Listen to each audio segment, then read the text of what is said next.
I'm Emma, a software engineer living in Denver, Colorado. And this is the story of how my engagement party turned into something that would change my life forever. You might think you've heard it all before, the classic tale of a woman caught between love and judgment. But I promise you, this story has a twist that will leave you speechless. They say appearances can be deceiving, and in my case, that couldn't have been more true. What started as a celebration of love turned into a moment of revelation that exposed the truth about the family I was about to marry into. Before we jump back in, tell us where you're tuning in from, and if this story touches you, make sure you're subscribed, because tomorrow, I've saved something extra special for you. The morning of what should have been one of the happiest days of my life, I stood in my modest downtown Denver apartment, staring at the dress I'd carefully chosen for our engagement party. It wasn't designer. I'd found it at a local boutique for $200, but it was elegant and made me feel beautiful. The irony wasn't lost on me that I was worried about impressing people who had already decided I wasn't good enough for their son. My name is Emma Chen, and at 32, I've worked harder than most people will in their entire lives.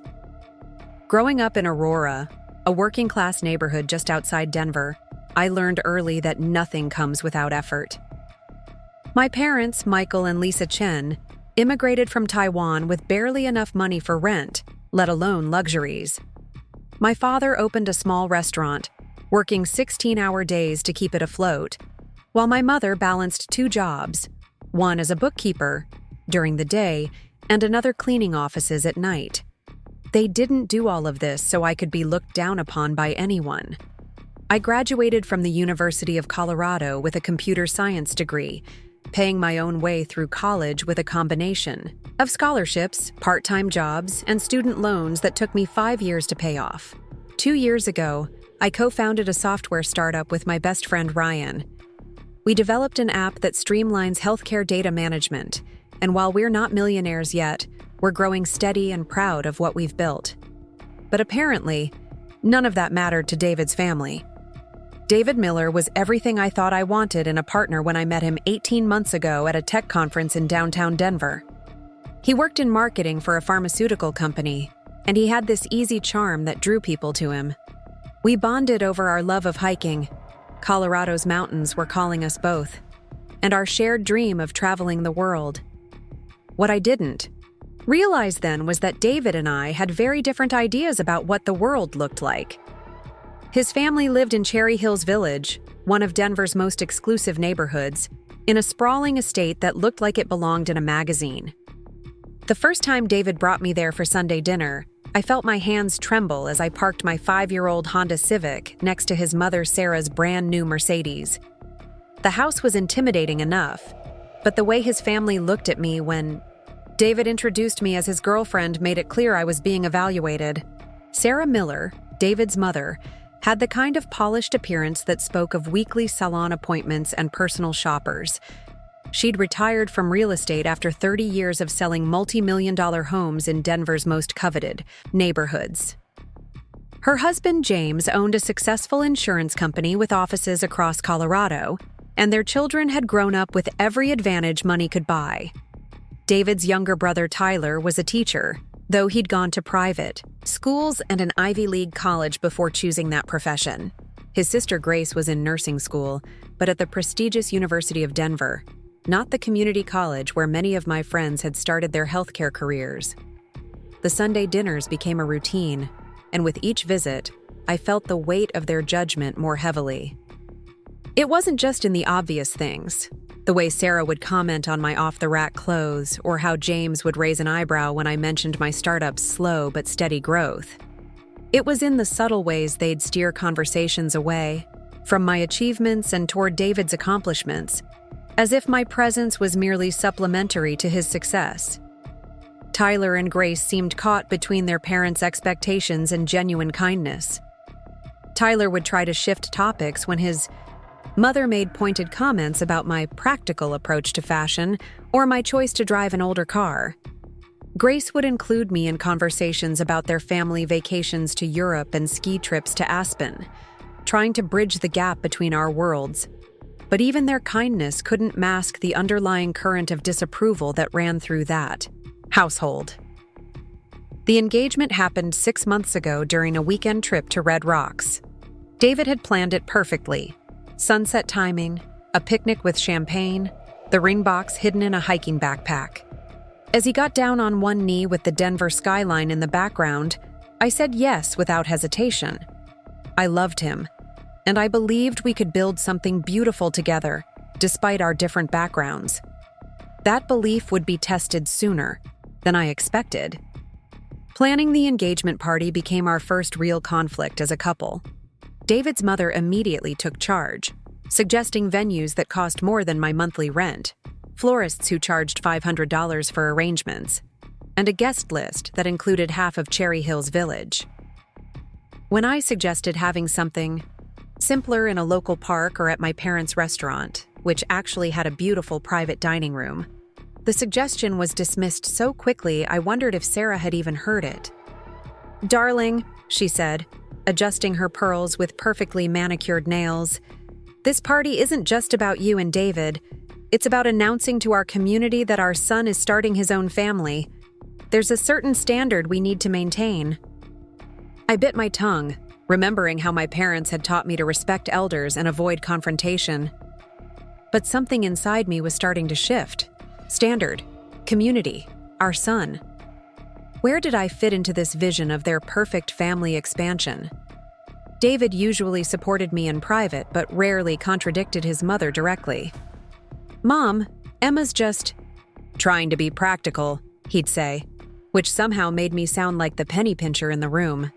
"Let's just find something in the middle that works for everyone."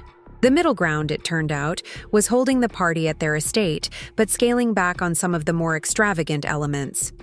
No ice sculpture or live band, but still a catered event with flowers that cost more than most people's entire wedding budget. I felt grateful for small victories while simultaneously resentful that I needed to be grateful at all. The week before the party, I overheard a conversation that shook me to my core. I'd arrived early to help with preparations, something I'd insisted on despite Sarah's protests that the staff will handle everything. I was in the kitchen, arranging some centerpieces, when I heard voices from the adjacent dining room.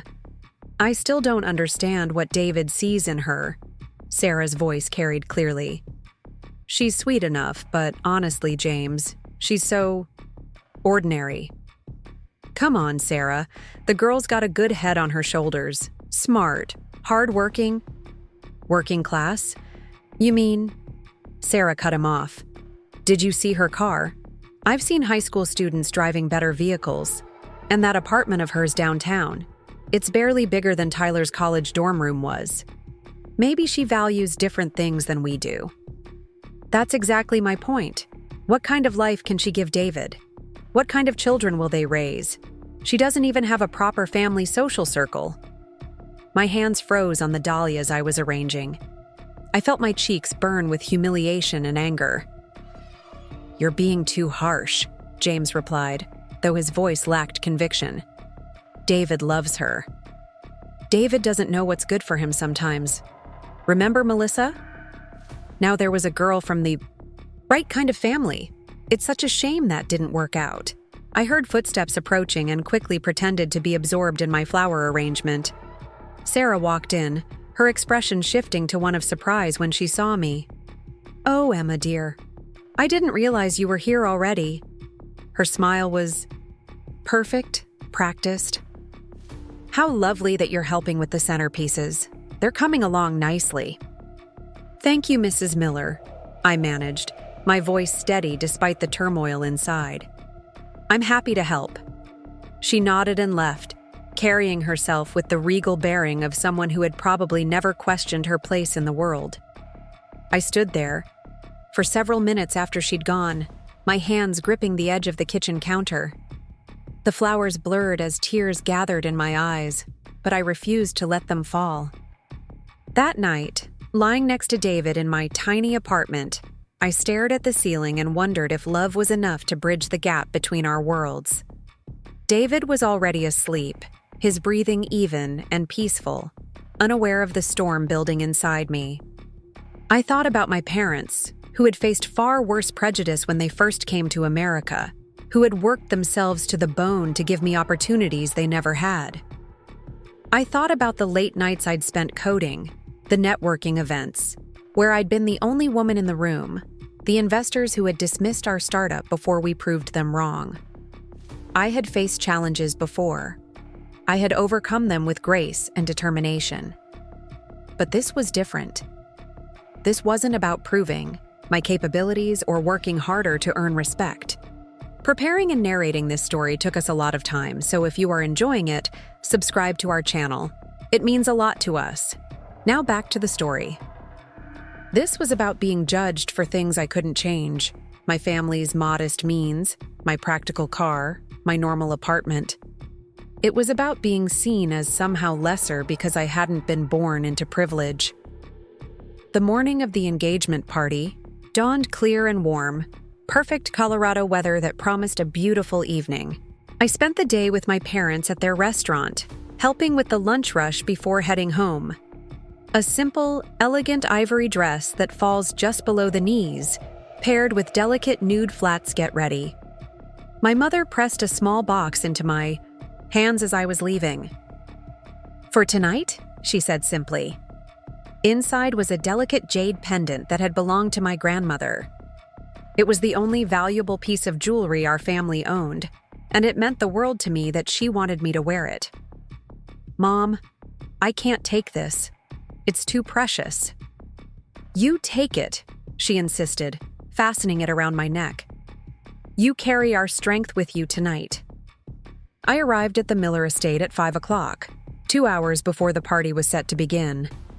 David was already there, looking handsome in his navy suit and talking with the catering staff. He kissed me when he saw me, his hands warm on my shoulders. "You look beautiful," he whispered. "Thank you for doing this. I know it's not what you would have chosen." "I'm doing it for us," I replied, which was true, though the weight of what us meant was becoming clearer every day. The guests began arriving at 7, and I found myself in a receiving line next to David and his parents, shaking hands and smiling at people I'd never met. Doctors and lawyers, business owners and socialites, Cherry Hills Village's elite had turned out to celebrate their son's engagement. I heard whispered conversations as people moved past us, caught fragments of "software, isn't it?" and "from Aurora, I believe," and understood that my story had already been written for them. Tyler and Grace tried to make it easier for me, introducing me to their friends and including me in conversations. Tyler's girlfriend, a fellow teacher named Rebecca, was particularly kind, complimenting my dress and asking about my work with genuine interest. For a moment, I allowed myself to believe that maybe I'd been too sensitive about the family dynamics, that perhaps I could find my place among these people. That illusion shattered completely when I excused myself to use the bathroom and overheard a group of women talking near the powder room. "She seems nice enough," one was saying. "But honestly, what does David see? She's so plain." "I heard she's some kind of computer person," another added with a dismissive wave. "Probably one of those startup girls who think she's going to strike it rich." "More like she's hoping David will," the first woman replied. "Did you see that? Car she drives. My cleaning lady has a nicer vehicle." Classic gold digger move. Find a successful man from a good family and hold on tight. I stood frozen outside the bathroom door, my heart pounding. Gold digger. The words echoed in my mind, each repetition more painful than the last. These women, people I'd just met, who knew nothing about my life or my work, had reduced me to the worst possible stereotype. When I finally entered the bathroom, my reflection stared back at me from the ornate mirror. My makeup was still perfect, my dress still elegant, my grandmother's jade pendant still catching the light. But something had changed. There was a hardness in my eyes that hadn't been there before, a straightening of my spine that spoke of decisions being made. I took a deep breath, washed my hands, and walked back out to rejoin the party. David caught my eye from across the lawn and smiled, raising his champagne glass in a small toast meant just for me. I smiled back automatically, but my mind was already elsewhere, thinking about phone calls I needed to make, arrangements I needed to confirm, surprises I needed to coordinate. The party continued around me in a blur of polite conversation and forced laughter. I played my part, the gracious bride-to-be, thanking people for coming and chatting about wedding plans I no longer cared about. But inside, I was planning something entirely different. It was Sarah who inadvertently provided the final push I needed.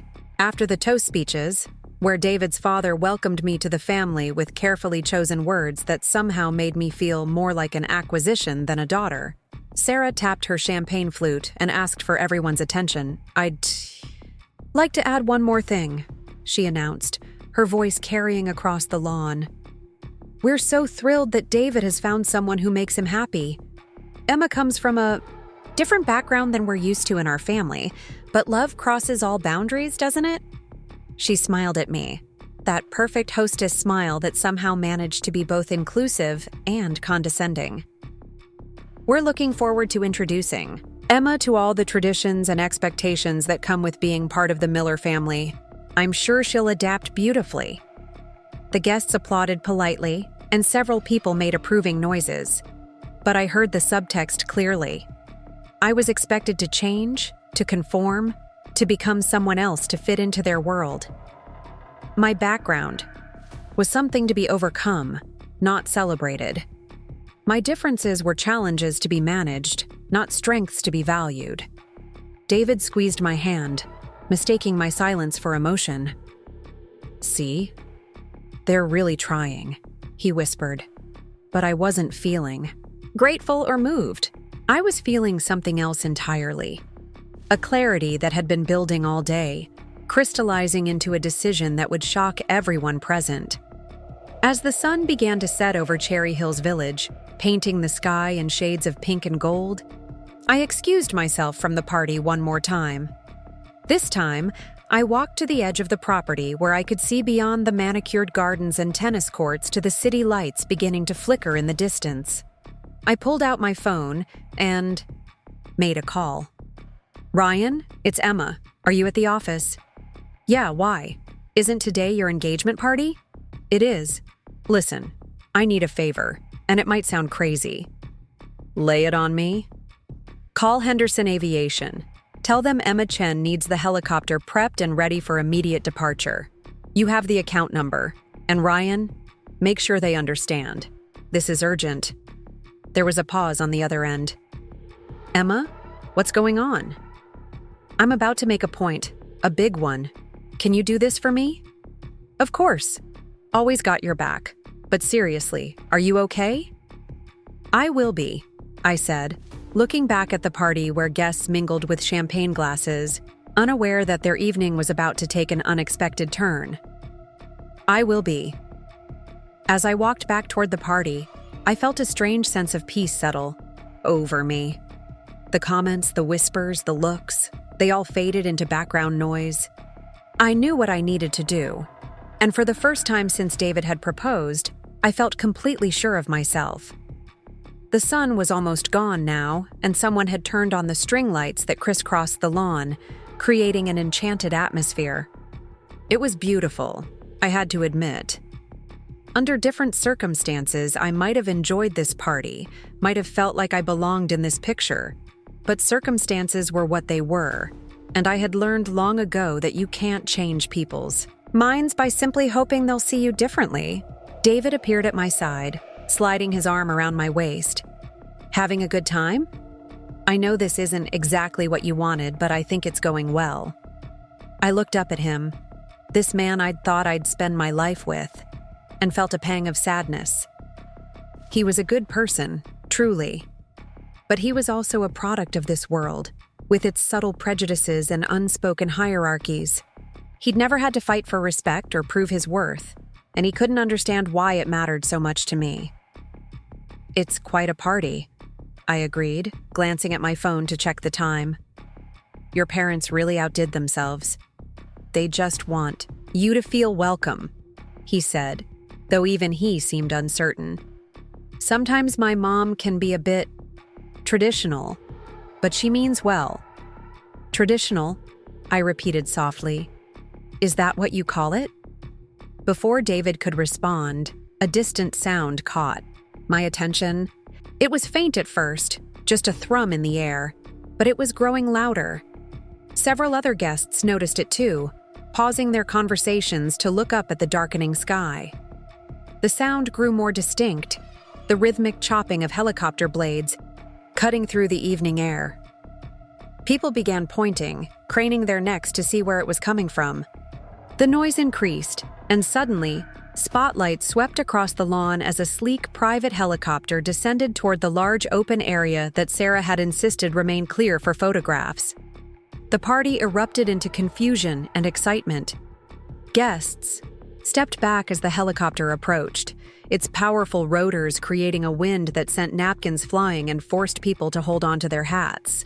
Sarah's carefully arranged centerpieces scattered, and several guests ducked instinctively as the aircraft settled onto the grass with practiced precision. David stared in bewilderment, his arm dropping from around my waist. What the hell? Whose helicopter is that?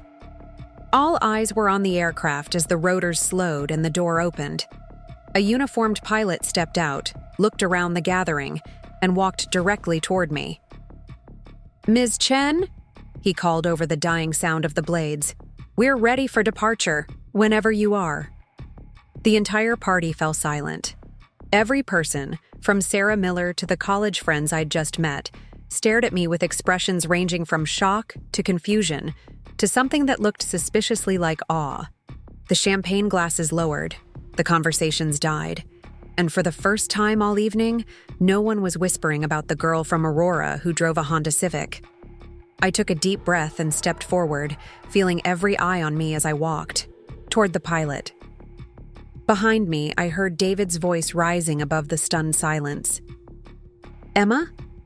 Emma, what's going on? Whose helicopter is this? I turned back to face the gathering, my earlier fear and self-consciousness completely gone. In its place was a calm confidence I'd never felt before in this setting. I met Sarah's shocked gaze, then James's bewildered expression, and finally David's confused face. It's mine, I said simply, my voice carrying clearly in the sudden quiet. Well, technically it belongs to Chen Murphy Solutions, the company Ryan and I founded. We had a rather significant exit deal last month that we hadn't announced publicly yet. I thought tonight might be a good time to share the news. The silence deepened, if that was possible. More than 100 of Cherry Hills Village's elite stood frozen, their assumptions and prejudices crumbling in real time. The woman they'd dismissed as ordinary, the gold digger who had managed to snare their David, had just revealed herself to be, quite possibly, the wealthiest person at the party. I let that sink in for a moment before continuing. To answer all the questions I know you're thinking, yes, the sale was authenticated last week. No, I won't be giving specific numbers, but I'm happy to confirm that the seven-figure conversations are accurate. And yes, I'm the CEO and co-founder, not just some computer person. A murmur rippled through the crowd as people began to process this information. I saw the women who had called me a gold digger exchange horrified glances. I watched Sarah's face transform from shock to something resembling fear as she realized how completely she had misjudged the situation. But I wasn't done. I turned to David, who was still staring at me like he'd never seen me before. David, I need to be completely honest with you. When you proposed, I thought we could make it work despite our differences. But tonight, listening to your family and friends, I realized something important. I paused, feeling the weight of the moment. This would change everything, and part of me wanted to retreat, to take back the helicopter demonstration and pretend everything was fine, but I'd come too far for that. The problem isn't that your family doesn't think I'm good enough for you, I continued, my voice steady. The problem is that you agreed with them. You've never once stood up for me when they made their little comments. You've never told them about my achievements because you were embarrassed by my background. And worst of all, you never told them about the business sale because you were afraid they'd judge you for not being as successful as your fiancé. David's face had gone pale, and he opened his mouth to protest, but I held up my hand. I love you, David. I truly do. But I deserve someone who's proud of who I am, not someone who sees me as a project to be improved or a reputation to be managed. I deserve someone who stands beside me, not someone who stands by while others tear me down. The pilot cleared his throat softly. Ms. Chen, we do have a flight plan to file. I nodded and turned back to the gathered crowd one last time. Thank you all for coming tonight. I'm sorry to end the celebration this way, but I needed to understand something, and I think I finally do. Family isn't about bloodlines or bank accounts. It's about respect and acceptance and believing in each other's potential. I looked directly at Sarah Miller. Thank you for the lesson, Mrs. Miller. I hope David finds someone who meets your standards and makes him happy. Truly. Then I walked toward the helicopter, my heels clicking confidently on the flagstone walkway. Tyler called my name, breaking the spell that had held the crowd silent, and others began shouting questions, but I didn't turn back. As I climbed into the aircraft, I caught one last glimpse of David's face. He looked lost, confused, and for the first time I saw him truly seeing me. Not as the girl from the wrong side of town, but as the woman he'd never fully appreciated until it was too late. The pilot closed the door behind me, and within moments, we were lifting off. Through the window, I watched the party shrink below us, the perfectly appointed lawn, the shocked guests, the family that would never be mine. As Denver's city lights spread out beneath us, I felt something I hadn't expected: relief. My phone buzzed with a dozen incoming calls and messages, but I ignored them all. This night was about more than proving a point or shocking a group of privileged people. It was about finally understanding my own worth and refusing to settle for less than I deserved. The helicopter banked left, heading toward downtown Denver, and I settled back in my seat. Tomorrow, I'd deal with the aftermath, the calls, the questions, the inevitable media attention once word spread. But tonight, for the first time in months, I felt free. As we flew over the glittering city, I thought about my parents, who had risked everything for a chance at a better life. I thought about my grandmother's jade pendant, still warm against my skin.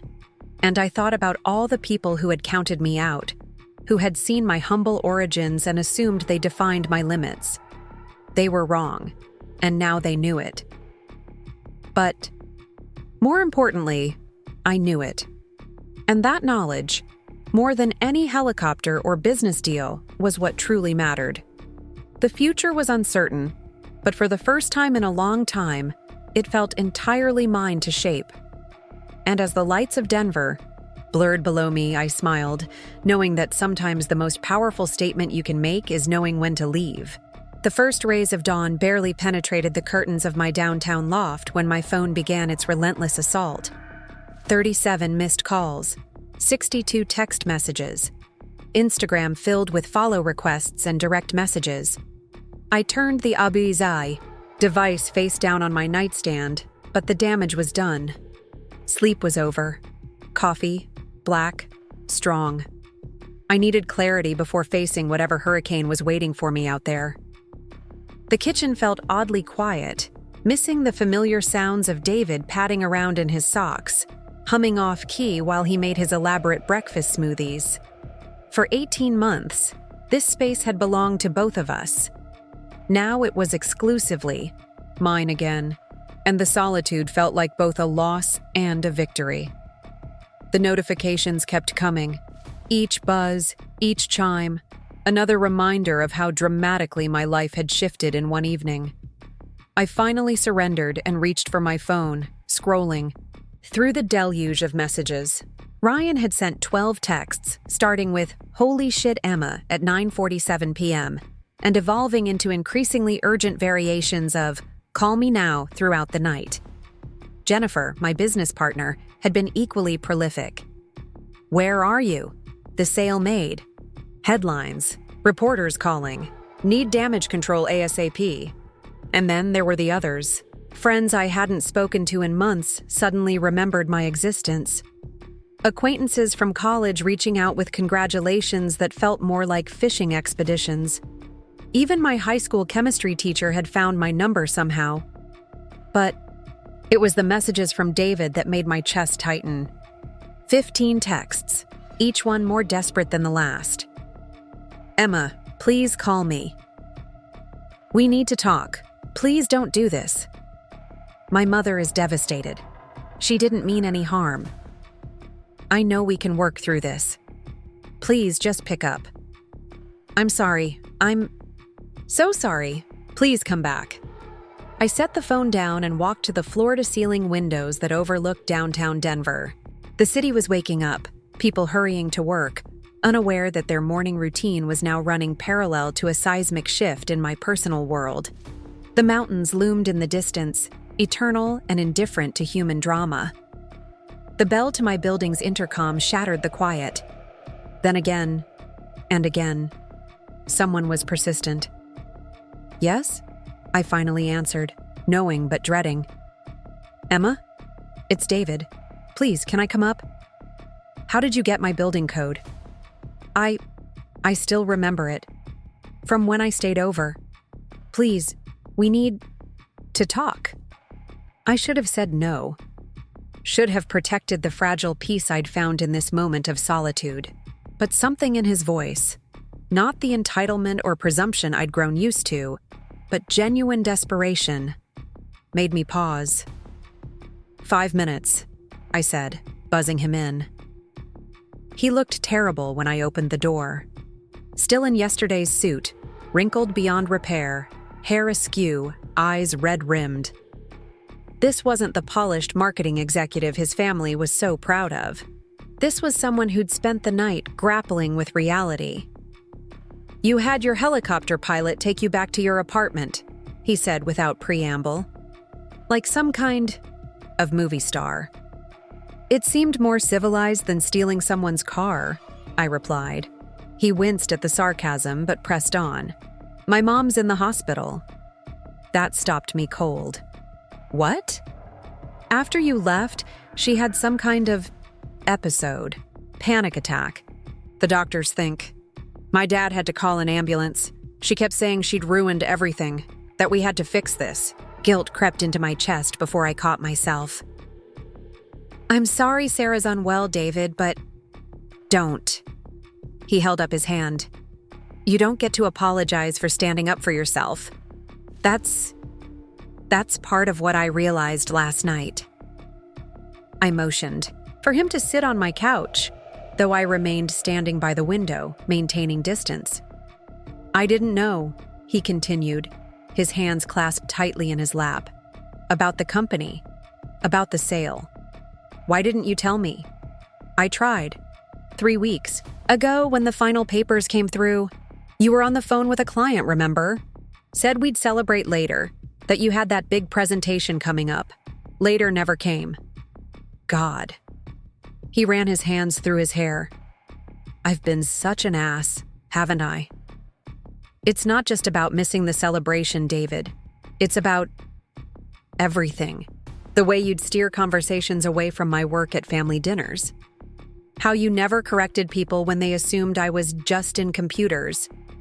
The way you'd apologize for me being practical, like my down-to-earth approach was something embarrassing. I thought I was protecting you. From what? From them. From their judgment." He looked up at me, something like understanding dawning in his eyes. "But I was really protecting myself, wasn't I? From having to defend you, from having to stand up to them." The admission hung in the air between us. It was the first time he'd acknowledged the cowardice that had poisoned our relationship, and part of me wanted to forgive him, to believe that recognition meant change. But I'd learned too much about myself in the past 12 hours to accept half measures anymore. "Your family isn't the real problem," I said gently. Your inability to be proud of who I am. That's the issue. I am proud of you, he protested, but the words lacked conviction. Are you? When's the last time you told your parents about my work? About the algorithms we developed? About the healthcare providers who say our platform has revolutionized their data management? He opened his mouth, then closed it. The silence was answer enough. I have a board meeting at 9, I said, glancing at my phone. The Vulture journalists found out about the sale and we need to control the narrative. I need to shower and prep. Will you at least think about talking to me? Really talking? Maybe after things calm down? I studied his face, searching for something. Sincerity, growth, a sign that last night had genuinely changed him. What I saw was confusion and hurt, and yes, maybe the beginning of self-awareness. But I also saw the same man who had never quite believed I was enough as I was. I need time, David. Last night wasn't just about your family's attitude. It was about understanding what I deserve in a relationship. And that's not me? The question was loaded with hope and fear. I wished I could offer him comfort, but honesty felt more important. I don't know yet, but I know I can't go back to where we were. After he left, I stood in my shower, letting the hot water wash away the remnants of the strangest evening of my life. The jade pendant sat on my bathroom counter, catching the overhead light. My grandmother's strength carried forward through generations. Last night, I'd finally tapped into that legacy. By 8:30, I was dressed in a sharp black pantsuit, no more trying to blend into other people's aesthetic choices, and ready to face the media circus. Ryan met me in the lobby of our office building, practically vibrating with energy. Okay, so the good news is the sale made us look like geniuses, he said, handing me a large coffee as we walked toward the elevator. The bad news is that your dramatic helicopter exit has become a meme. A meme?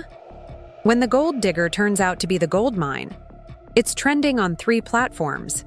I groaned. Please tell me you're joking. I wish. But honestly, it's bringing attention to the company. Jennifer's fielding calls from investors who suddenly want to back our next venture. The elevator doors opened to chaos. The Chen Murphy Solutions office had been transformed into a war room. Jennifer was on 2 phones at once, coordinating with our PR firm while fielding interview requests. Our small team of developers had abandoned their usual casual dress for business attire, and 3 people I didn't recognize were setting up camera equipment in our conference room. Emma! Jennifer spotted me and waved me over. Good, you're here. We've got the Denver Post requesting an exclusive. TechCrunch wants a statement on the sale, and someone from Good Morning America is coming to film in an hour. Good Morning America? Yeah, they want to do a segment on women in tech and entrepreneurship. Apparently, your little aviation show last night really resonated with their demographic. This was surreal. 24 hours ago, I'd been the girl deemed too ordinary for Cherry Hills Village Society. Now I was fielding national media requests. The irony wasn't lost on me, but it was too overwhelming to process fully. The next 6 hours blurred together in a succession of interviews, phone calls, and strategic planning sessions.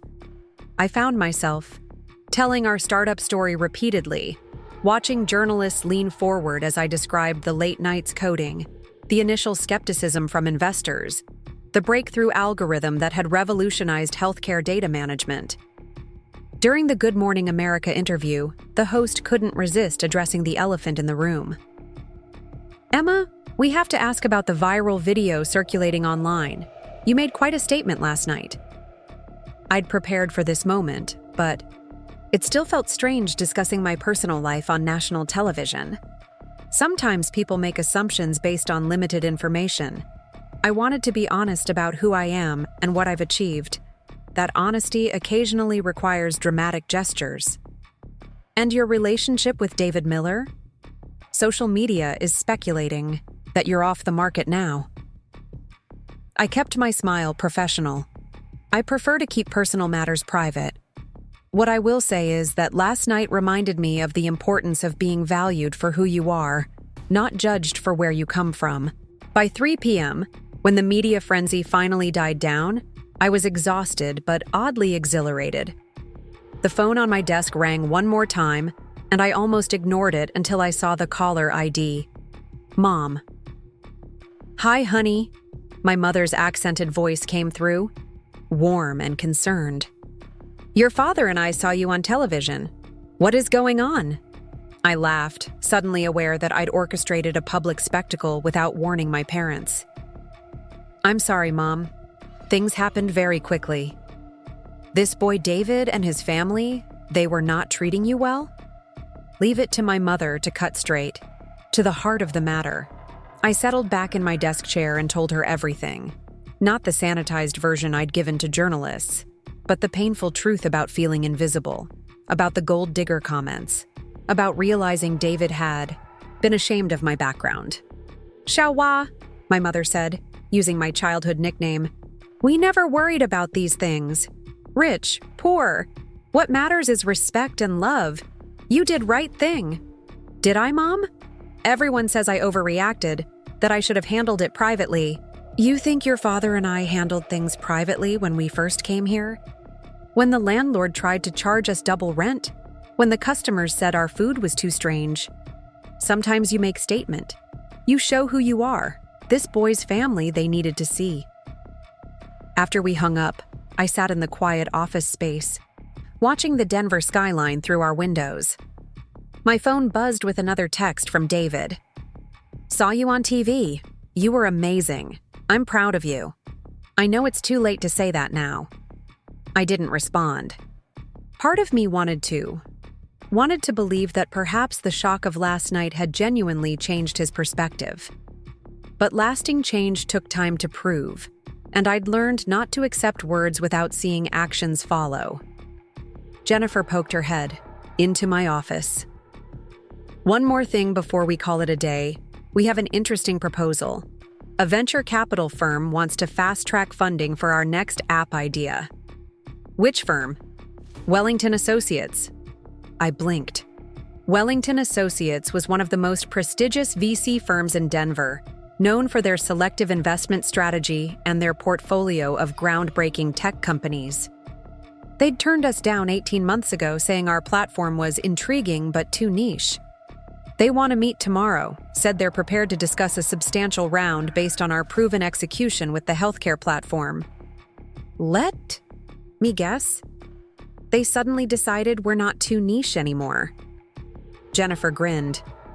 Funny how overnight success can change perceptions, right? As I gathered my things that evening, I felt the weight of transformation settling on my shoulders. Not just the business success, though that was gratifying, but the personal revelation that had been building for months and finally crystallized in one dramatic helicopter exit. My phone rang again. This time it was Tyler, David's brother. "Emma? Hi, it's Tyler. I just wanted to apologize for all of it." "You don't need to apologize, Tyler. You were always kind to me." "Kind isn't enough, though, is it? I should have said something stronger when I heard my mom's comments. When I saw how they treated you. David's not the only one who stayed quiet when he should have spoken up." The admission surprised me. Tyler had always seemed uncomfortably caught between family loyalty and his own sense of fairness, but I'd never expected him to call and acknowledge it. "I also wanted you to know," he continued. "Grace and I think what you did last night was incredible. It took guts to stand up like that. And the stuff you've been achieving with your company, David never really talked about it much, but after last night I did some research. You're kind of amazing, Emma." "Thank you, Tyler. That means more than you know. For what it's worth, I think David knows he messed up. Like, really knows. He's been sitting in our parents' driveway for hours, just staring at their house. Hasn't gone inside since yesterday. That image, David in his car, unable to face his family or his own failure, should have moved me more than it did. Instead, I felt a distant sympathy, like observing someone else's drama through a window. He needs to figure some things out, I said gently. They all do. After hanging up, I decided to walk home instead of taking the bus. The late afternoon sun painted the mountains in shades of purple and gold, and the downtown streets buzzed with people heading to happy hours and dinner dates. I stopped at my parents' restaurant, where the dinner prep was in full swing. "There's our famous daughter!" my father called out from behind the counter, his face creased in a proud smile. The cooking staff, many of whom had known me since high school, cheered and clapped. Someone had printed out a still from the Good Morning America interview and taped it to the wall behind the register. "Dad, please take that down," I laughed, but he waved away my protest. "You worked hard. You achieved something big. We're proud. The whole neighborhood is proud." I helped them through the dinner rush, falling back into the familiar rhythm of taking orders and running plates. It felt grounding after the surreal day of fame and media attention. Here, among the steam tables and rapid-fire Mandarin, I was just Emma again. Not the CEO, not the jilted fiancé who'd made a dramatic statement, just the daughter helping in the family business. Around 8 p.m., as the restaurant quieted down, I sat with my parents at our usual corner table, sharing spring rolls and catching up properly. "So, what happens now?" my mother asked, practical as always. "With the company? With this boy? With everything?" "The company moves forward," I said, confidently. "We have meetings scheduled, new funding opportunities, a whole pipeline of ideas we're excited to explore. And David?" I hesitated, picking at my spring roll. "I don't know. Last night showed me things I can't unsee. About his family, about how he saw me, about what he thought our relationship should be." "Sometimes people surprise you," my father offered quietly. "When your mother and I first married, I thought I knew everything about her. Then life tested us. Immigration, business failures, discrimination. She showed strength I never knew she had." "But you always believed in each other," I pointed out. "That's true," my mother agreed. "But belief has to be proven through action. Words are cheap." As I walked home that evening, my phone buzzed with a text from an unknown number. I almost ignored it, but something made me check. "Emma, this is Sarah. I know I have no right to contact you after everything that's happened. I wanted to apologize. Truly. I was wrong about you, and I let my prejudices blind me to who you really are. I don't expect forgiveness, but I needed you to know that I'm learning from this. We all are." I stared at the message for a long time. It was exactly the kind of apology I'd wanted to hear 6 months ago. But now, after everything, it felt both too little and too late. Sarah was sorry because she'd been proven wrong, not because she'd hurt me. There's a difference, and that difference mattered. I didn't respond to the text. Instead, I climbed the stairs to my apartment, ran a bath, and soaked in silence. Tomorrow would bring more media attention, more business decisions, and probably more messages from the Miller family. But tonight, I just wanted to be alone with my thoughts and my jade pendant and the quiet satisfaction of knowing I'd finally stood up for myself. The view from my bathroom window showed the lights of Cherry Hills Village twinkling in the distance. No doubt David was still sitting in his car, wrestling with reality. Part of me wondered if I'd been too harsh, if my dramatic exit had been more about revenge than justice. But then I remembered the hours of subtle insults, the dismissive glances, the way they'd reduced my worth to my bank account, first by assuming I had none, then by being shocked that I had more than they did. I remembered David's silence during every microaggression, his apologies for my existence rather than defenses of my character. No, I decided, settling deeper into the warm water. I hadn't been too harsh. If anything, I'd been too patient for too long. My phone buzzed one more time that night. This time it was Ryan. "Drinks tomorrow? I want to hear every detail of this." Insane day. Also, I told my mom about your helicopter stunt and she says you're her hero. I smiled, typing back, definitely drinks. And tell your mom she raised a pretty cool son too. As I finally drifted off to sleep, my last thought wasn't about David or his family, or even the media circus. It was about my grandmother's pendant, warm against my skin, and the long line of strong women who had faced adversity and emerged on their own terms. I had finally joined their ranks, and that legacy felt like the greatest victory of all. The morning sun would bring new challenges, new decisions, and undoubtedly more drama. But for now, I was just Emma Chen, software engineer, CEO, daughter of immigrants, and finally, someone who knew her own worth. 3 weeks after the engagement party incident, I found myself in Wellington Associates' glass-walled conference room, facing a panel of venture capitalists who had once dismissed us as too niche. The irony was delicious, but I maintained my professional demeanor as I clicked through our presentation slides. The healthcare data platform exceeded all projected metrics, I explained, highlighting quarterly growth charts. Our next venture focuses on educational institutions. We've identified similar inefficiencies in how schools manage student data across multiple systems. Marcus Wellington, the firm's managing partner, leaned forward. The market response to your leadership has been notable. Our portfolio companies are specifically requesting collaborations with Chen Murphy Solutions. I kept my expression neutral. Since the helicopter incident, we'd received over 200 partnership inquiries, 17 acquisition offers, and countless interview requests. The business was thriving, but navigating the newfound attention required daily recalibration. We're selective about partnerships, Jennifer chimed in smoothly. Quality over quantity has always been our approach.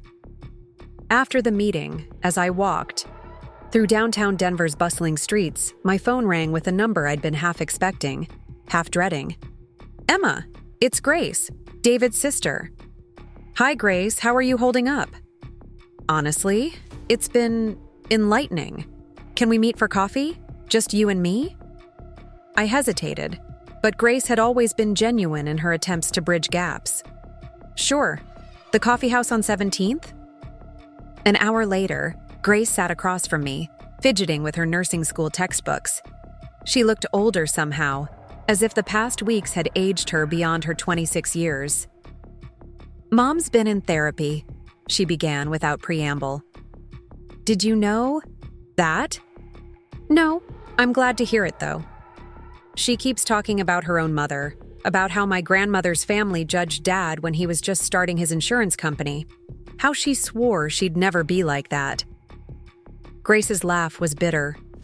Apparently, we become what we fear most. I sipped my latte, letting her continue. Tyler and I had a long talk with David about everything, about how we watched him change. When he started dating you, how he'd deflect conversations about your accomplishments, how he'd apologize for things that needed no apology. And he's resigning from his job. That caught me off guard. What?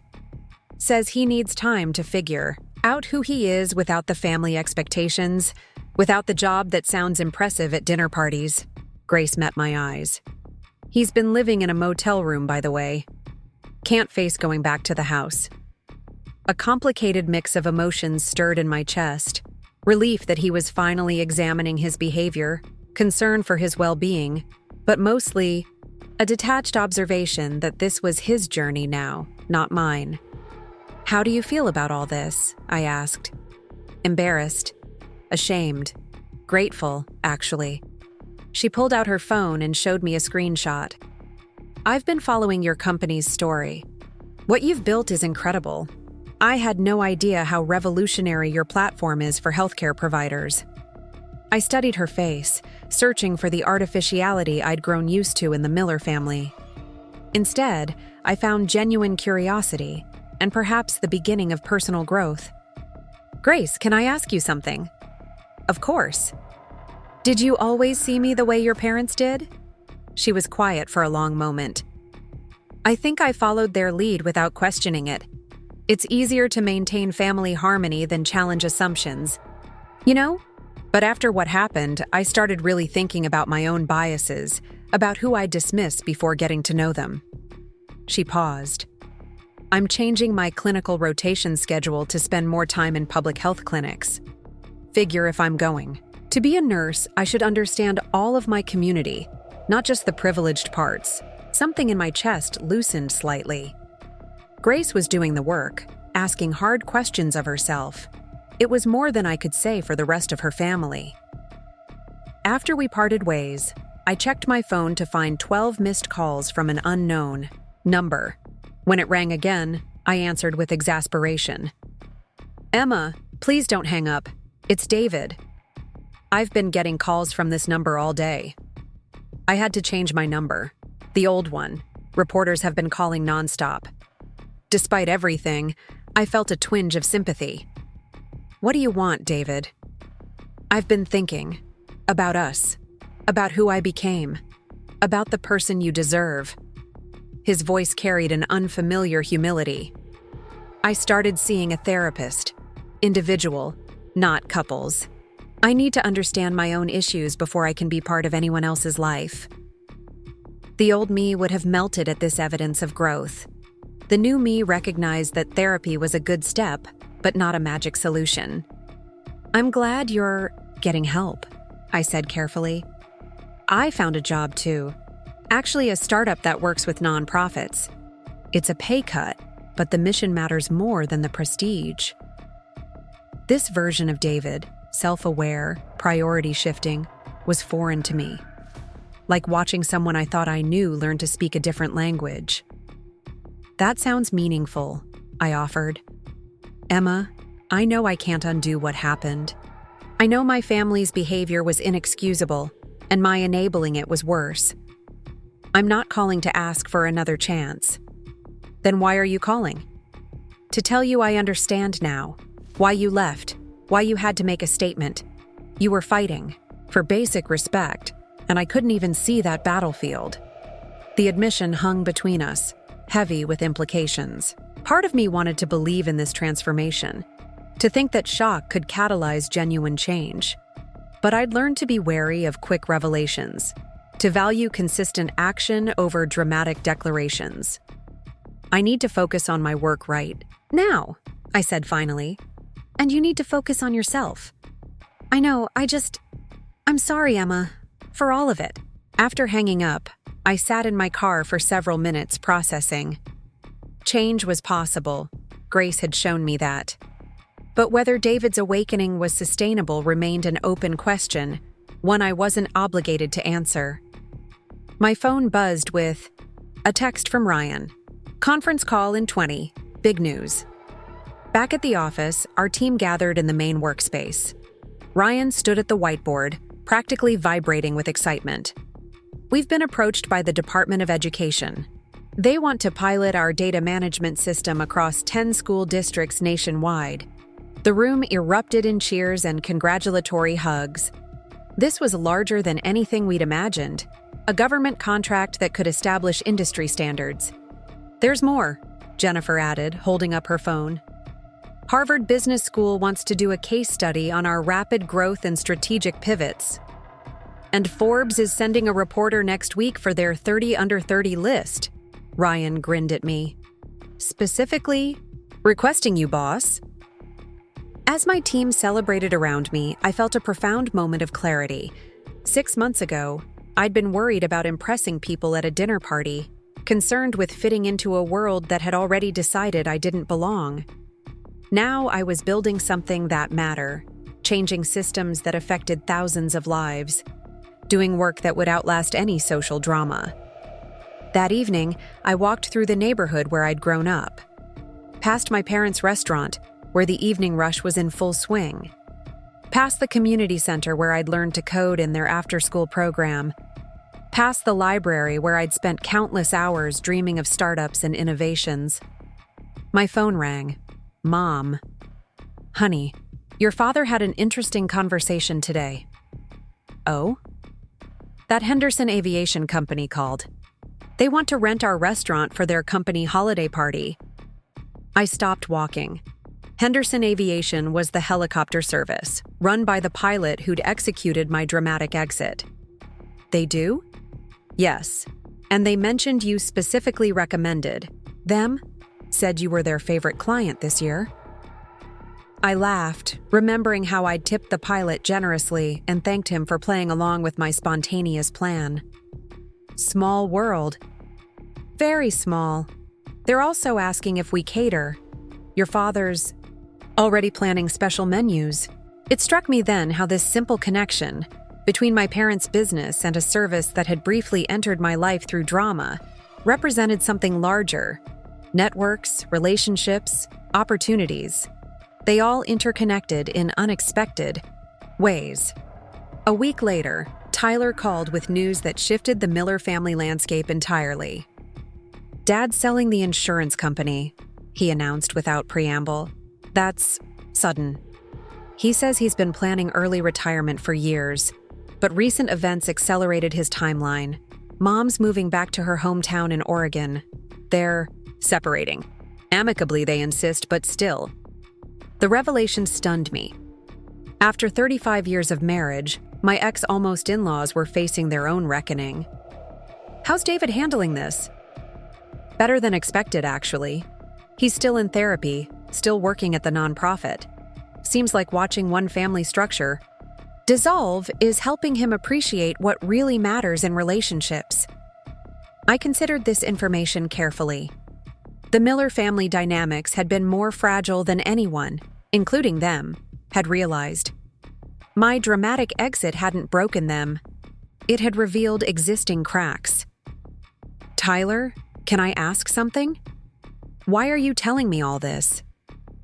"Because Grace and I think you deserve to know. And because, well, we're both learning to speak up instead of staying quiet to keep peace." Progress from unexpected corners. Maybe that was the real lesson here. Not that my helicopter stunt had taught them anything profound, but that authentic disruption revealed who was capable of growth and who remained stuck in harmful patterns. That night, I attended a networking event for women in tech. As I mingled with other founders and innovators, I overheard a conversation that made me pause. "Did you hear about Emma Chen, the helicopter thing?" "Oh yes, peak power move. Though I heard her ex is trying to get back together." Can you imagine? The audacity of those people. I turned to find two women I'd never met discussing my life as if I weren't 10 feet away. The old Emma would have shrunk from this attention. Instead, I approached them directly. "Hi, I'm Emma. I couldn't help overhearing." Their faces reddened in unison, one mortified, the other fascinated. The helicopter exit was certainly dramatic. I continued with a smile. But honestly, the real story is our education platform launch next month. That's what keeps me up at night. What followed was a genuine conversation about work challenges, industry trends, and the exhausting aspects of sudden visibility. By evening's end, both women had exchanged business cards with me, interested in potential collaborations rather than gossip. Walking to my car afterward, my phone buzzed with a message from Sarah. "I hope this isn't overstepping, but I wanted you to know I've started volunteering with a financial literacy program for underprivileged youth. You were right about what matters. Thank you for the lesson." I stared at the message for several minutes. Sarah's apology 3 weeks ago had felt performative, driven by shock rather than genuine remorse. This update suggested ongoing reflection and action. It didn't erase past behavior, but it indicated the possibility of real change. I replied simply, "That's wonderful. Those programs make a real difference." 3 days later, Forbes published their profile. The article went beyond my tech achievements to explore themes of perseverance, family expectations, and the courage to define success on your own terms. They'd interviewed not just me, but also my parents, Ryan, several healthcare providers who used our platform, and even Grace, who spoke eloquently about unconscious bias and personal growth. Notably absent from the piece were David and his parents. The reporter had tried to reach them, but they'd all declined to comment. I respected that boundary. My story didn't need their validation anymore.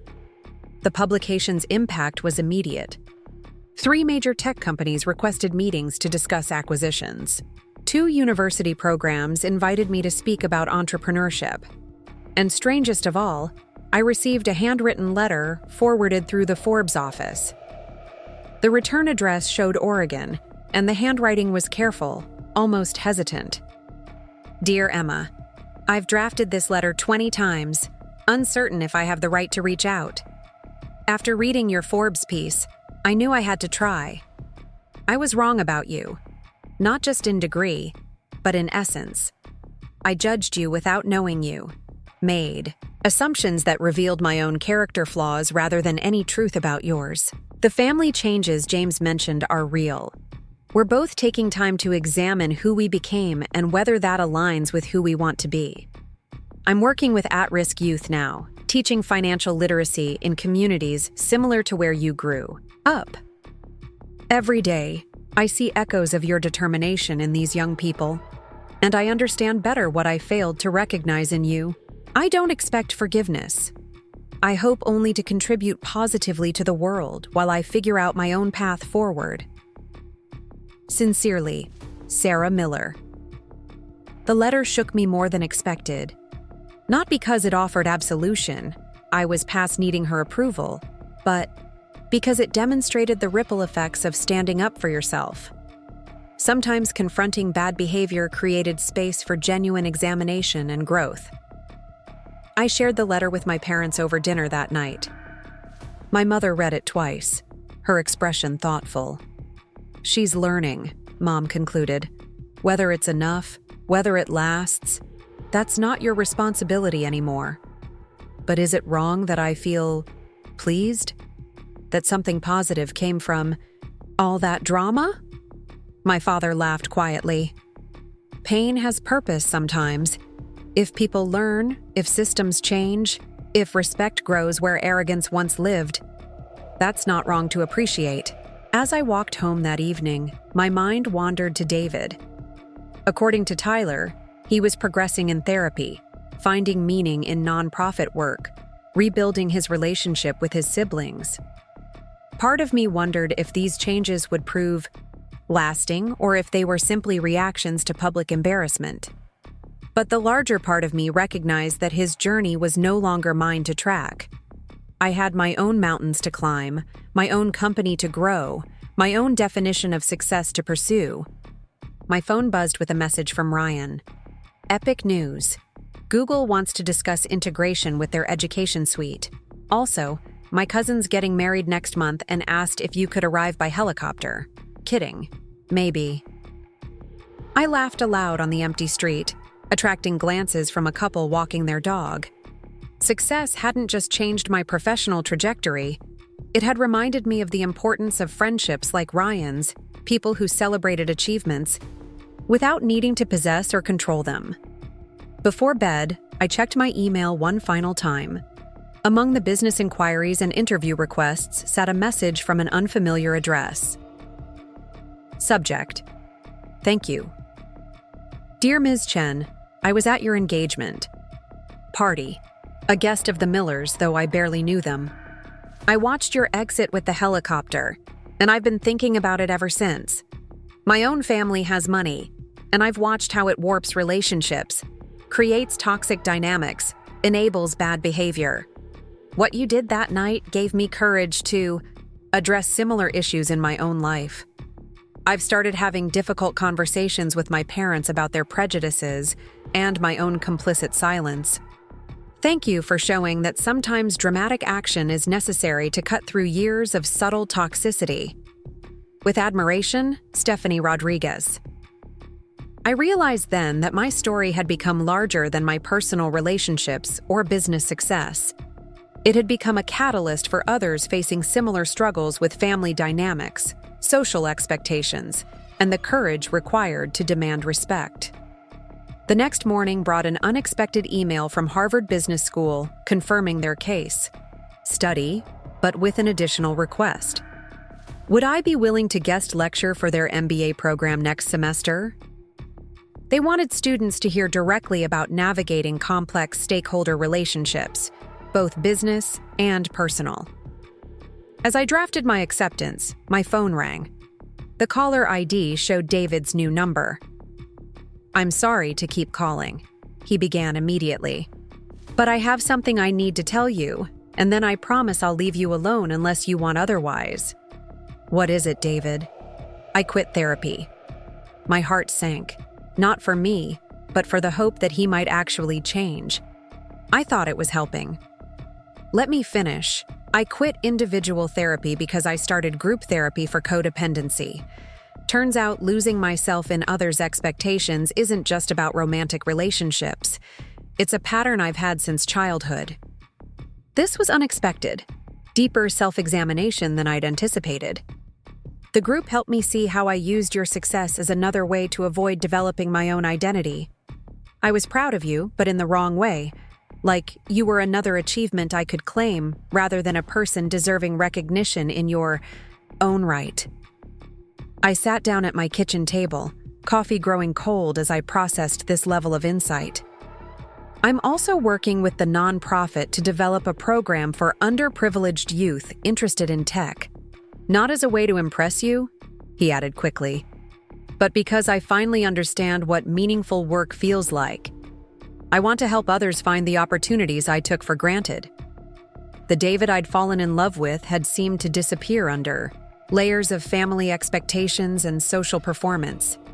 These glimpses of authentic self-awareness felt like archaeological discoveries, finding the person he might become beneath the person he'd been. "I'm glad you're finding your path," I said, sincerely. "Emma, I'm not asking for reconciliation. I don't deserve that. And honestly, I don't even know if I can be the partner you need. But I wanted you to know that your exit wasn't just about ending our relationship. It was about breaking patterns that needed breaking." After we hung up, I sat quietly for a long time. Growth was messy, unpredictable, sometimes genuine and sometimes performative. The people in my life were all navigating their own changes, sparked by different catalysts, but unified in the need to examine who they'd become versus who they wanted to be.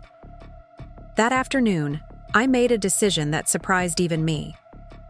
I called Tyler. "Family dinner this weekend. Your house. Everyone who wants to come can come. No agenda, no drama, just food and conversation." He was quiet for a moment. "Are you sure?" "I'm sure. Grace mentioned you're cooking more these days. And I've got some spring rolls from my mom's restaurant that need to be eaten." "David?" "His choice, but the invitation's open." Saturday evening, I arrived at Tyler's modest apartment carrying containers of Chinese food and a bottle of wine. Grace answered the door, followed immediately by Tyler. No sign of David yet. "This feels like a risk," Grace admitted as we arranged food on the table. "Most worthwhile things do," I replied. The doorbell rang. Tyler opened it to reveal David. Carrying flowers he seemed uncertain what to do with. He looked different, less polished, more present. His designer watch was gone, replaced by nothing. His hair was longer, unstylied. "These are lovely," I said, accepting the flowers.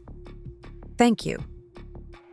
We settled around Tyler's small dining table. Conversation awkward at first, but gradually finding rhythm. Grace talked about her nursing rotations. Tyler discussed his students and his side project, converting a garage into an art studio. David shared carefully about his nonprofit work, clearly trying not to oversell his newfound purpose. No one mentioned the engagement party. No one referenced the helicopter, the headlines, or the family upheaval. Instead, we talked about books we'd read recently, movies worth watching, the best hiking trails near Denver. At one point, David's phone buzzed. He glanced at it and immediately turned it face down. "Everything okay?" Tyler asked. "Text from Mom. She's been updating me about Oregon, her volunteer work. Asks about you all sometimes. You can answer it, I said quietly. It's not urgent, and I'm trying to be more present in conversations. The simple statement held weight. This was a concrete change, a small demonstration of prioritizing people over technology, presence over divided attention. As dinner wound down, Grace raised her wine glass. I don't know if this is appropriate, but I want to say something. Emma, that night was hard for all of us, but it needed to happen. We all had growing to do. We still do, Tyler added. Agreed, David said quietly. Some of us more than others. I lifted my own glass. To uncomfortable growth and better conversations. Driving home that night, I reflected on how different this gathering had been from any Miller family function I'd previously attended. There was space for individual perspectives, acknowledgement of mistakes, room for change. No one was performing a version of themselves designed to impress or deflect. My phone buzzed with a text from Jennifer. Monday meeting. Big announcement ready? The education platform was launching in 2 weeks across those 10 school districts. We'd spent months in preparation, and the potential impact felt enormous. This was why I went into tech, to build systems that improved lives, that democratized access to tools and resources. Before sleep, I allowed myself to think about David once more.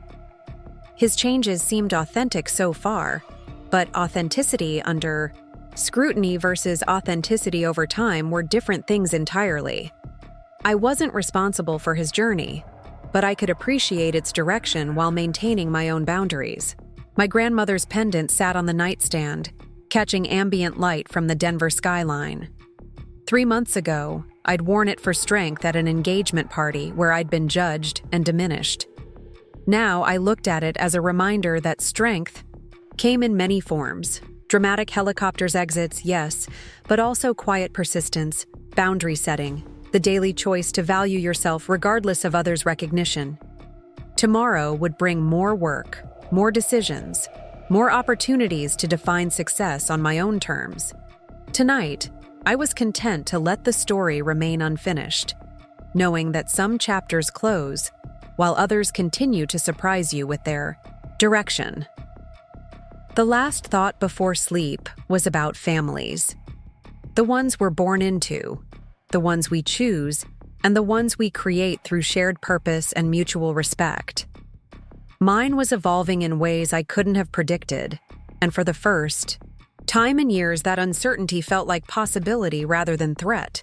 2 months after that unexpected family dinner, I found myself standing before the Department of Education's Executive Committee in Washington, D.C., presenting quarterly results from our pilot program.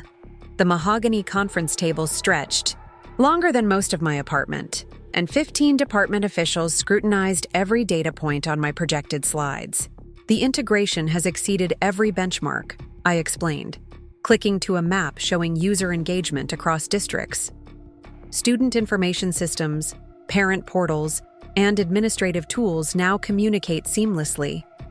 Schools report saving 30% on administrative overhead. The deputy secretary leaned forward, adjusting her reading glasses. Ms. Chen, these are impressive metrics.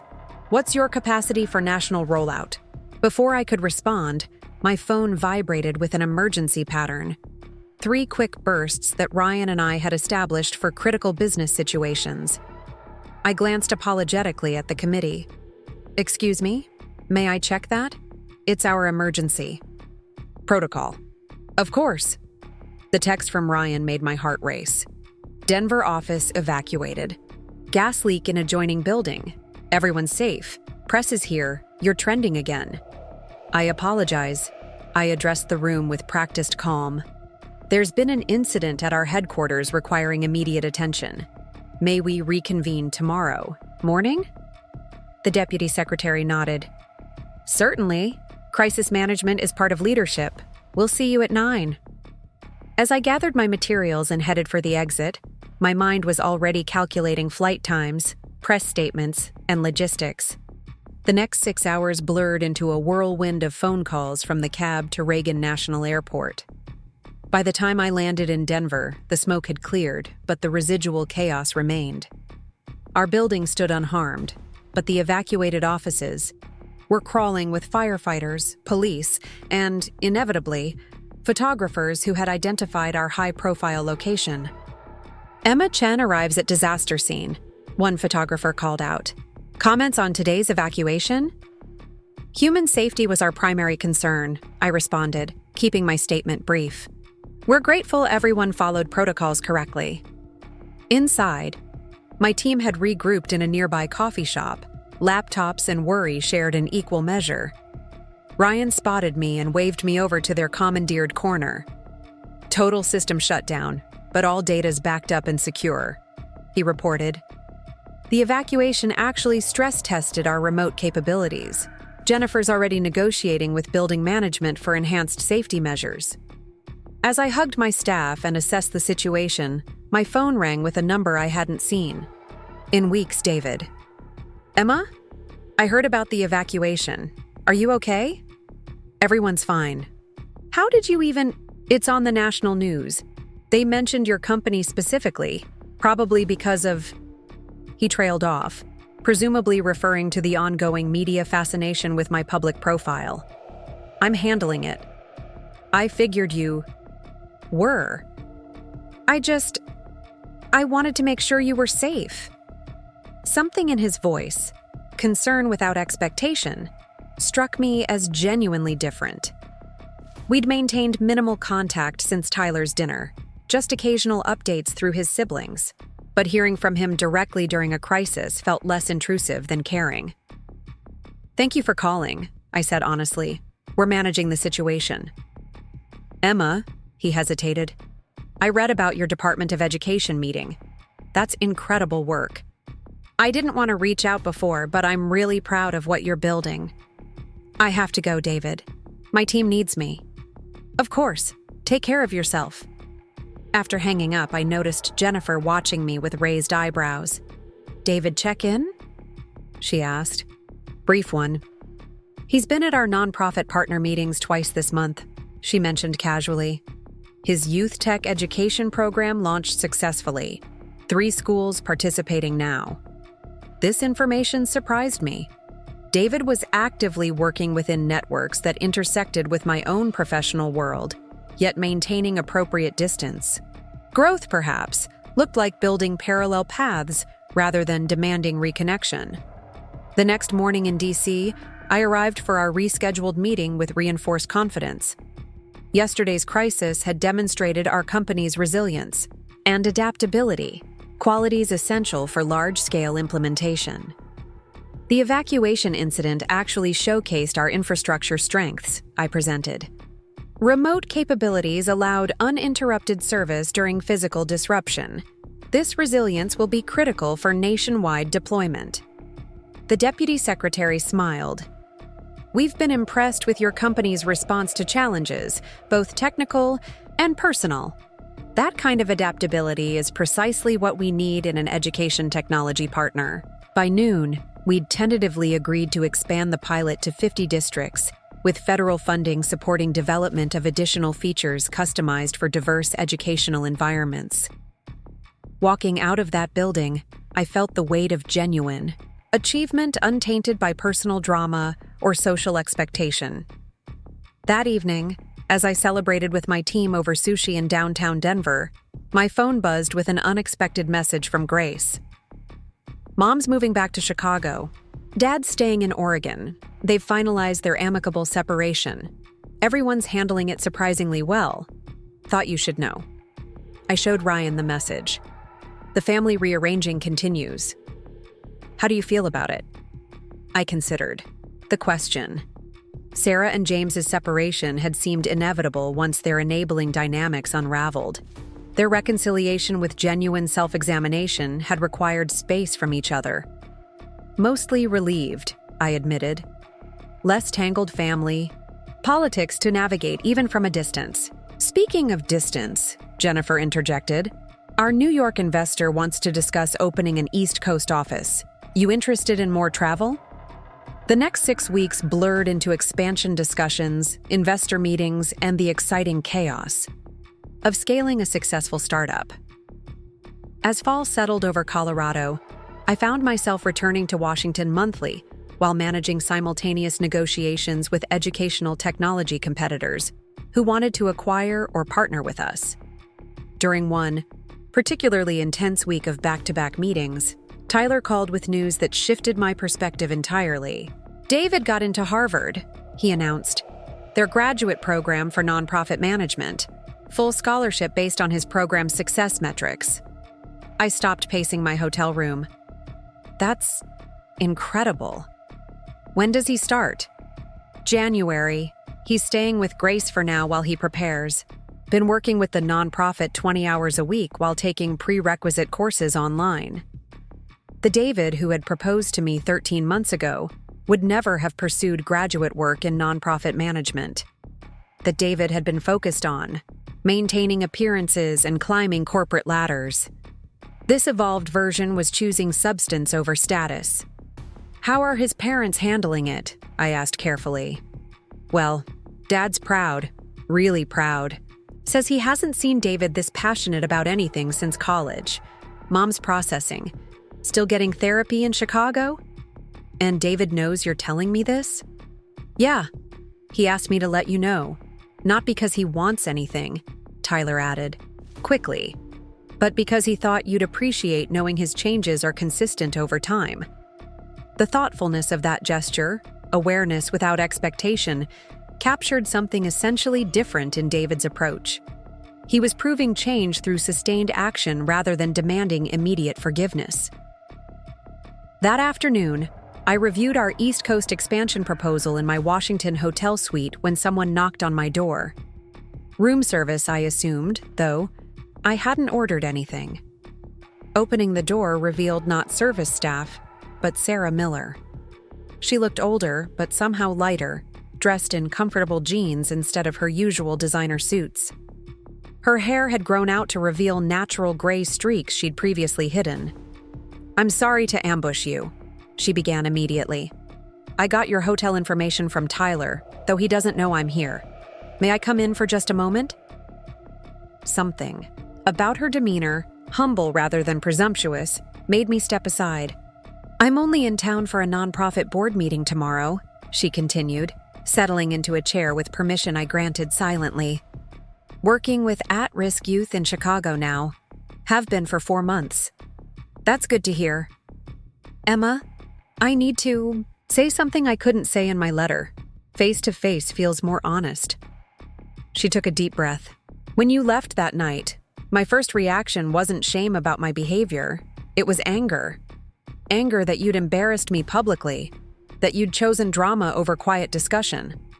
I spent 2 months in that mindset before my therapist helped me see the truth. I listened, neither encouraging nor discouraging her confession. The truth was, I'd spent 30 years in a marriage where quiet discussion meant maintaining the status quo, where avoiding public confrontation meant private toxicity could flourish. You did something I'd never had the courage to do, demand respect loudly enough to be heard. I didn't do it for you, Sarah. I know, and that's what I finally understood. You did it for yourself, as you should have. As I should have done years ago with my own family's prejudices, my own unconscious biases." She reached into her purse and pulled out a thin folder. "This is a report from the financial literacy program I run now. The kids who participate, many of them have backgrounds like yours, Emma. Immigrant parents, first-generation college hopes, starting with nothing but determination." She slid the folder across the small table between us. "Every day, I see what I failed to recognize in you. The strength, the intelligence, the worthiness of respect that has nothing to do with inherited wealth." I opened the folder reluctantly. Inside were program statistics, student testimonials, and a photograph of Sarah working with teenagers around a computer, teaching Excel basics. "Why are you showing me this?" "Because actions matter more than words. You taught me that, indirectly. I can apologize forever, but this work, helping others who remind me of you, is how I actually demonstrate change." We sat in silence for several minutes. The old Sarah would have filled this space with chatter, deflection, or manipulation. This version simply sat comfortably with quiet accountability. "Sarah," I said finally, "I appreciate that you're doing meaningful work. I'm glad uncomfortable moments led to positive growth. But our relationship—" "There is no relationship," she interrupted gently. "I'm not seeking one. I'm not asking for forgiveness or friendship or any role in your life. I'm here because I thought you deserved to see evidence of change rather than just hear about it." The clarity of her statement, the absence of hidden agenda, surprised me. This was accountability without manipulation, apology through demonstration rather than words. "Thank you for sharing this with me," I said honestly. "It means something to know that reflection led to action." She stood to leave, collecting her coat with the same careful dignity I remembered, but now applied very differently. "One last thing." She paused at the door. "David doesn't know I'm here. What he's doing, the nonprofit work, Harvard, choosing substance over status, he's doing completely independently. I wanted you to know that too." After she left, I sat with the folder for an hour, reading student testimonials and program outcomes. Sarah's work was structured, measurable, and genuinely impactful. She was using her privilege and education to create opportunities for others rather than gatekeeping them. My phone buzzed with a text from Ryan. "Major news. Google just matched our education platform. Direct competition incoming." I smiled at the timing. Competition was inevitable when building something meaningful, but between established relationships, proven metrics, and upcoming federal contracts, Chen Murphy Solutions was positioned for the challenge. Over dinner that night, I video called my parents to update them on the DC meetings. My father was particularly excited about the government contracts, while my mother focused on more personal matters. "You met with Sarah Miller today?" Tyler mentioned she was in Washington. "Yes, actually. Just for a few minutes." "And what did you think of her now?" I considered the question carefully. I think she's genuinely trying to change. Whether that change is sustainable, whether it comes too late to matter for our past relationship, those are different questions. But the attempt seems authentic. "Good people sometimes do bad things," my father offered. "Changed people can still acknowledge that harm." My mother nodded. "But you don't have to accept anyone's changed behavior as sufficient for relationship. You decide what emotional energy to invest and where." Their wisdom grounded me as I flew back to Denver the next morning. Change was happening all around me, within David, within his family, within my own expanding professional life.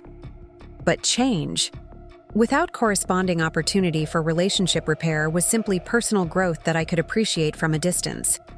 Back in Denver, our office had implemented enhanced safety measures, including upgraded ventilation systems and improved emergency protocols. The crisis had ultimately strengthened our internal infrastructure while attracting additional investor interest, impressed by our crisis management. 3 weeks before Thanksgiving, Tyler called with the most significant update yet. David's been accepted to every graduate program he applied to. Harvard, Stanford, Columbia. He chose Harvard because their social entrepreneurship track aligns perfectly with the nonprofit work he's passionate about. "That's wonderful news," I replied, and meant it. There's more.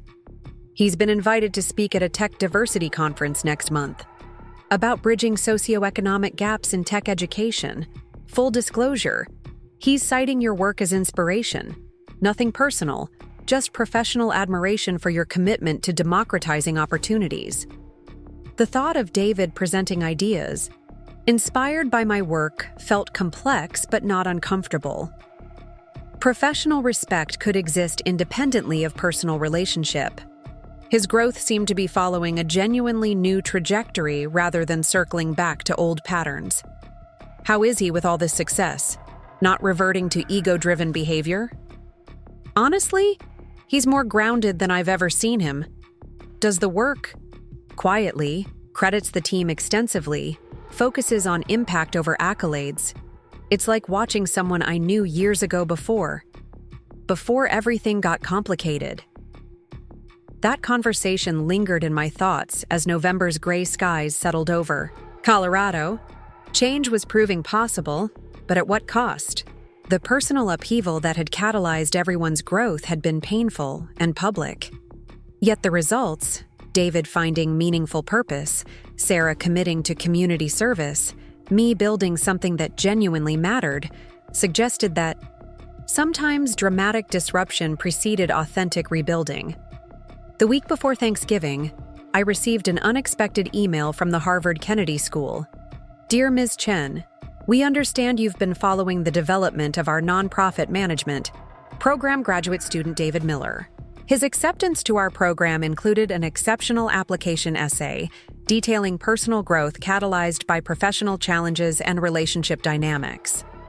We're hosting a diversity and technology panel next month, focusing on eliminating socioeconomic barriers in tech education. Given your experiences and achievements, would you consider participating? Mr. Miller will also be presenting, though panels are structured to include diverse perspectives on shared themes rather than creating direct interaction between specific speakers. The invitation intrigued me. Speaking at Harvard about issues I cared deeply about, while potentially sharing space with David but maintaining professional boundaries, felt like an important opportunity to advance meaningful work rather than relitigate personal history. I called Jennifer for perspective. Professional collaboration with personal complexity, she summarized. You've navigated this before. The question is, does the platform for advocating educational equity outweigh the awkwardness of shared space with your ex? When you put it that way, it's obvious. Usually is. Also, she added, if David's growth is authentic, this kind of situation proves it. Sharing professional space while maintaining personal boundaries is exactly the kind of maturity you'd hope for. That evening, I accepted Harvard's invitation. My response focused entirely on the panel topic and my commitment to discussing systemic barriers in tech education. No mention of David, no acknowledgement of personal complexities. 3 days later, Ryan rushed into my office with news that temporarily overshadowed everything else. We've been nominated for the National Technology Innovation Award, government category. If we win, it's basically the Pulitzer Prize for tech innovation. The nomination committee had specifically cited our rapid adaptation during the building evacuation, our success in diverse school districts, and our measured approach to scaling that prioritized community benefit over profit maximization. Emma, this is huge. Like life-changing huge. Career-defining huge. I sat down heavily in my desk chair, overwhelmed by the magnitude of recognition. Building meaningful technology, creating systems that improved lives, earning respect through work rather than drama.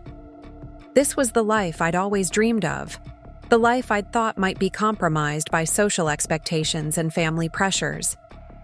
When's the ceremony? January. In D.C., black tie gala, televised portions, major industry attendance.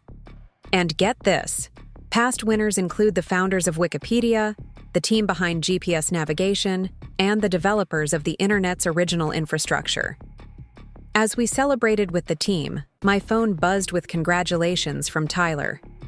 Saw the news about your nomination. David heard through his nonprofit connections. He says this is exactly the kind of recognition your work has always deserved. He's genuinely happy for you. I didn't respond immediately, focusing instead on the team celebration. But later, in the quiet of my apartment, I considered how strange it felt to receive secondhand validation from someone whose opinion had once mattered supremely and now existed somewhere between irrelevant and appreciated from a distance. The next week brought a flurry of preparation for both Harvard and the awards ceremony, but it also brought an unexpected visitor to our offices. Grace appeared in our lobby, dressed in her nursing scrubs and looking uncertain. "I hope it's okay that I'm here," she began when our receptionist brought her back to me. I have a 30-minute break and wanted to ask you something in person. Of course. Coffee? In our break room, Grace fidgeted with her hospital ID badge before speaking. Tyler says you're going to Harvard for the diversity panel. David will be there too. Yes, we're both participating. Different perspectives on shared themes, apparently. Emma, can I be honest with you about something? Always. David's been different these past months. Really different. But there's also something I've noticed watching both of you navigate this weird post-relationship space. I waited for her to continue. You're both thriving. Separately. Growing in directions that seem true to who you actually are, rather than who you thought you should be. It's like that night, as terrible as it was, freed you both from something suffocating. Grace, where is this going? Nowhere specific. I just wanted you to know that we see it, Tyler and I. How you're both becoming more yourselves rather than less. And honestly, it gives us hope for our own futures. That sometimes the right choice isn't the easy choice, but the brave choice. Grace's insight surprised me with its perceptiveness. She was right. Both David and I had been constrained by expectations. We'd imposed on each other by family dynamics that had narrowed our possibilities. Separation had, paradoxically, allowed us both to grow in more authentic directions. Thank you for saying that, I told her honestly. It's helpful to hear from someone with perspective on both sides. After she left, I sat in my office reviewing the Harvard panel materials. The topic, dismantling socioeconomic barriers in tech education, felt deeply personal. My own journey from Aurora to startup success, the judgments I'd faced based on my background, the assumptions people made about my capabilities before seeing results. David would speak to similar themes from a different angle. How privilege could blind people to others' struggles. How he'd learned to recognize and combat his own biases. Our perspectives would complement each other without needing direct interaction. Professional collaboration built on shared values rather than personal history. That realization felt like progress. We could exist in the same intellectual space, working toward common goals, without romantic reconciliation needing to be anyone's agenda. Growth could be acknowledged and appreciated without relationships needing reconstruction. As December arrived with its promises of year-end reflections and new beginnings, I found myself preparing for two significant professional events while processing an unexpected personal piece. The helicopter exit that had defined one dramatic evening had set in motion a cascade of changes, some painful, some beautiful, all necessary. My phone rang with yet another opportunity. Stanford wanted to discuss a potential research partnership, exploring AI applications and educational equity. Before answering, I glanced at my calendar and realized how full my life had become with meaningful work, impactful connections, and professional challenges that engaged every part of my capabilities.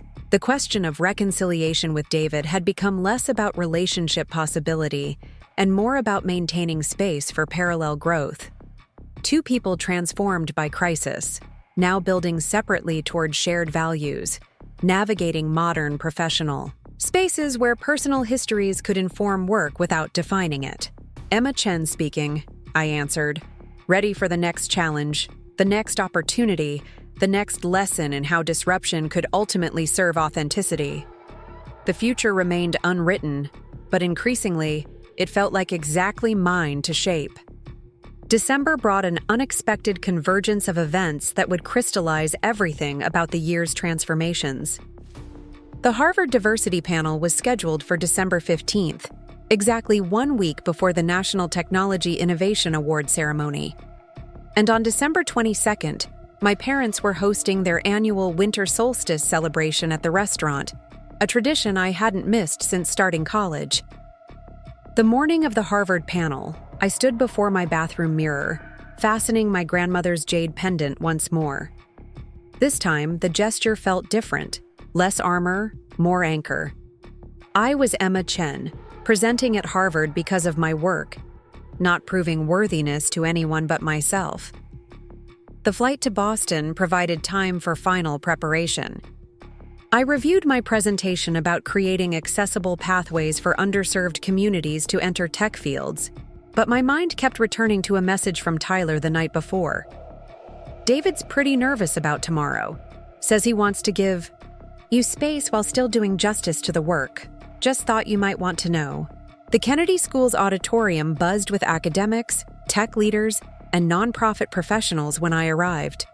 The panel structure kept presenters in separate green rooms until showtime, which suited me perfectly. When they called our group to stage, I walked out focusing purely on the audience rather than my fellow panelists. David sat 2 seats away, separated by a Stanford professor specializing in educational equity. He looked startled when he first noticed me, then offered a small professional nod. I returned it with equal neutrality, and we both faced forward as the moderator introduced our panel. His presentation surprised me with its depth and vulnerability. He spoke candidly about growing up with privilege, about the assumptions he'd maintained unconsciously, about discovering how his own biases had limited his ability to truly support others. When he mentioned the catalyst for his transformation, a personal experience that forced me to confront my complicity in harmful dynamics, his eyes briefly met mine before moving on. My own presentation focused on systemic changes needed in tech education, connecting personal experience with policy recommendations. The audience responded with engaged questions, thoughtful challenges, and genuine interest in scaling solutions.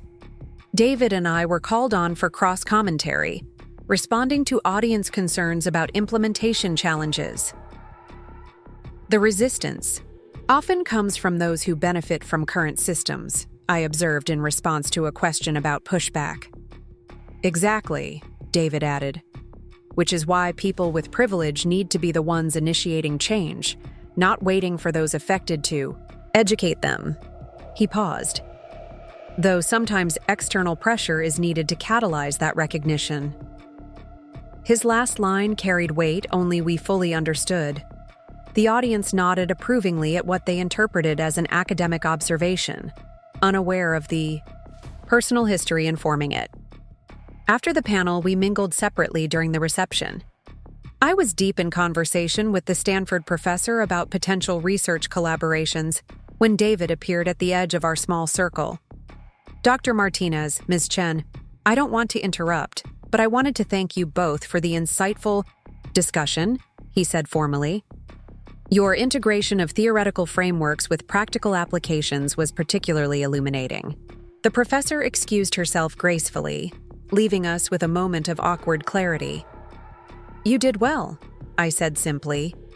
Your work with the nonprofit shows. Thank you, and Emma. Your presentation was brilliant. Really, the policy recommendations, especially, they're exactly what these institutions need to hear. We stood facing each other in the crowded reception, 2 people who had shared intimacy now navigating professional courtesy. The difference felt significant. This interaction was chosen, bounded, purposeful rather than obligatory. David, I need to catch my flight back to Denver. Early investor meeting tomorrow. Of course. Travel safely. He hesitated. I'm glad. We could do this. Share space professionally while maintaining appropriate boundaries. I met his gaze directly. It's what growth looks like, isn't it? Respecting each other's space while acknowledging shared values. On the flight home, I processed the day's events. The panel had been professionally successful and personally manageable. David was proving consistent in his evolution, demonstrating maturity in navigating complex situations. But most importantly, I had participated in meaningful discourse that advanced work I cared about, regardless of personal histories in the room. Back in Denver, I threw myself into preparation for the National Technology Innovation Award ceremony. Win or lose, the nomination itself meant incredible recognition for our team's efforts. Ryan had coordinated with our PR firm to ensure appropriate coverage, while Jennifer managed logistics for bringing key team members to DC. 3 days before leaving for Washington, I attended my parents' winter solstice celebration. The restaurant was transformed with lanterns and festive decorations, filled with family friends, regular customers, and the eclectic mix of people who had become our extended community over the years. "Our successful daughter," my father announced as I arrived, pulling me into a bear hug. "Now everyone wants to interview me about raising an entrepreneur." "Only say good things," I teased, accepting congratulations from aunts, uncles, and the family friends who had watched me grow up. Near the end of the evening, as I helped with cleanup, my mother handed me a small wrapped package. "From your father and me. Open it now." Inside was a delicate gold bracelet featuring tiny charms, a small computer chip, a graduation cap, a tiny airplane, and, surprisingly, a miniature jade stone. "It's beautiful. The jade stone for grandmother?" "And the airplane for your helicopter adventure," my father laughed. Sometimes dramatic gestures become family legends. I hugged them both, overwhelmed by the thoughtful celebration of my year, achievements, and upheavals alike embraced as part of my story rather than judged or hidden. The next morning, as my team gathered at DIA for our flight to DC, Jennifer handed me an updated schedule. Added item: private meeting with the education secretary tomorrow afternoon. Apparently, our pilot program results have administrative attention at the highest levels. Any specifics? Exploring potential for direct federal partnership, completely separate from the awards ceremony, but the timing is convenient. Ryan raised his eyebrows. "You know what this means, right? If we win tomorrow night and nail that meeting the next day, we're essentially positioned to revolutionize educational technology at a national scale." The weight of possibility settled on my shoulders, exciting rather than oppressive. This was what we'd built toward, the impact we'd dreamed of creating. The awards ceremony took place in a grand ballroom at the Smithsonian, an event that felt like the Oscars of tech innovation. Our category was presented midway through the evening, preceded by recognitions for medical technology, environmental systems, and communication infrastructure advances. As the presenter announced the nominees in government technology innovation, our company video played on massive screens. Sitting with my team at our round table, watching scenes of our software improving school efficiency and student outcomes, I felt profound gratitude for every step that had led here. The winner of this year's National Technology Innovation Award in the government category is Chen Murphy Solutions for their revolutionary educational data management platform. The ballroom erupted in applause. Ryan was hugging me, Jennifer was crying, and our entire team was on their feet. As I walked to the stage, my phone buzzed with what I later discovered were hundreds of congratulatory messages. My acceptance speech kept to our prepared remarks, thanking team members, educators who had guided our development, and the pilot districts that had taken chances on our platform. But as I concluded, I added something unscripted.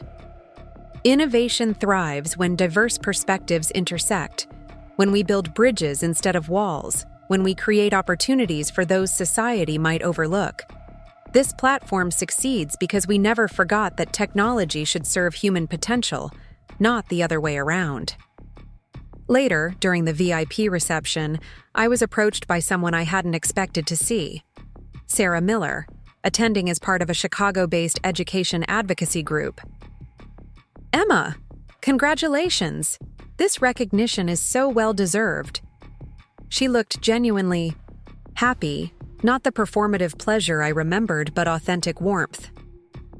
We chatted briefly about the ceremony, our work, the strange ways life had brought us to this shared moment. "David's watching the live stream from Boston," she mentioned casually. "His nonprofit team threw a viewing party. He's probably celebrating your win right now." The image was oddly comforting. David, surrounded by the diverse young people he was training in tech skills, cheering for my success while pursuing his own meaningful work. Parallel growth visualized. "Sarah, earlier you said you were working with at-risk youth in Chicago?" "Yes, financial literacy, and college prep. Turns out I had professional skills that could actually help people navigate systems I'd taken for granted. That's wonderful. Really. Emma, I know we can't be friends in any traditional sense. Too much history. But I want you to know what you've built, who you've become. It's everything I was too blind to recognize before. I hope someday I can contribute to causes that matter half as much as what you're doing.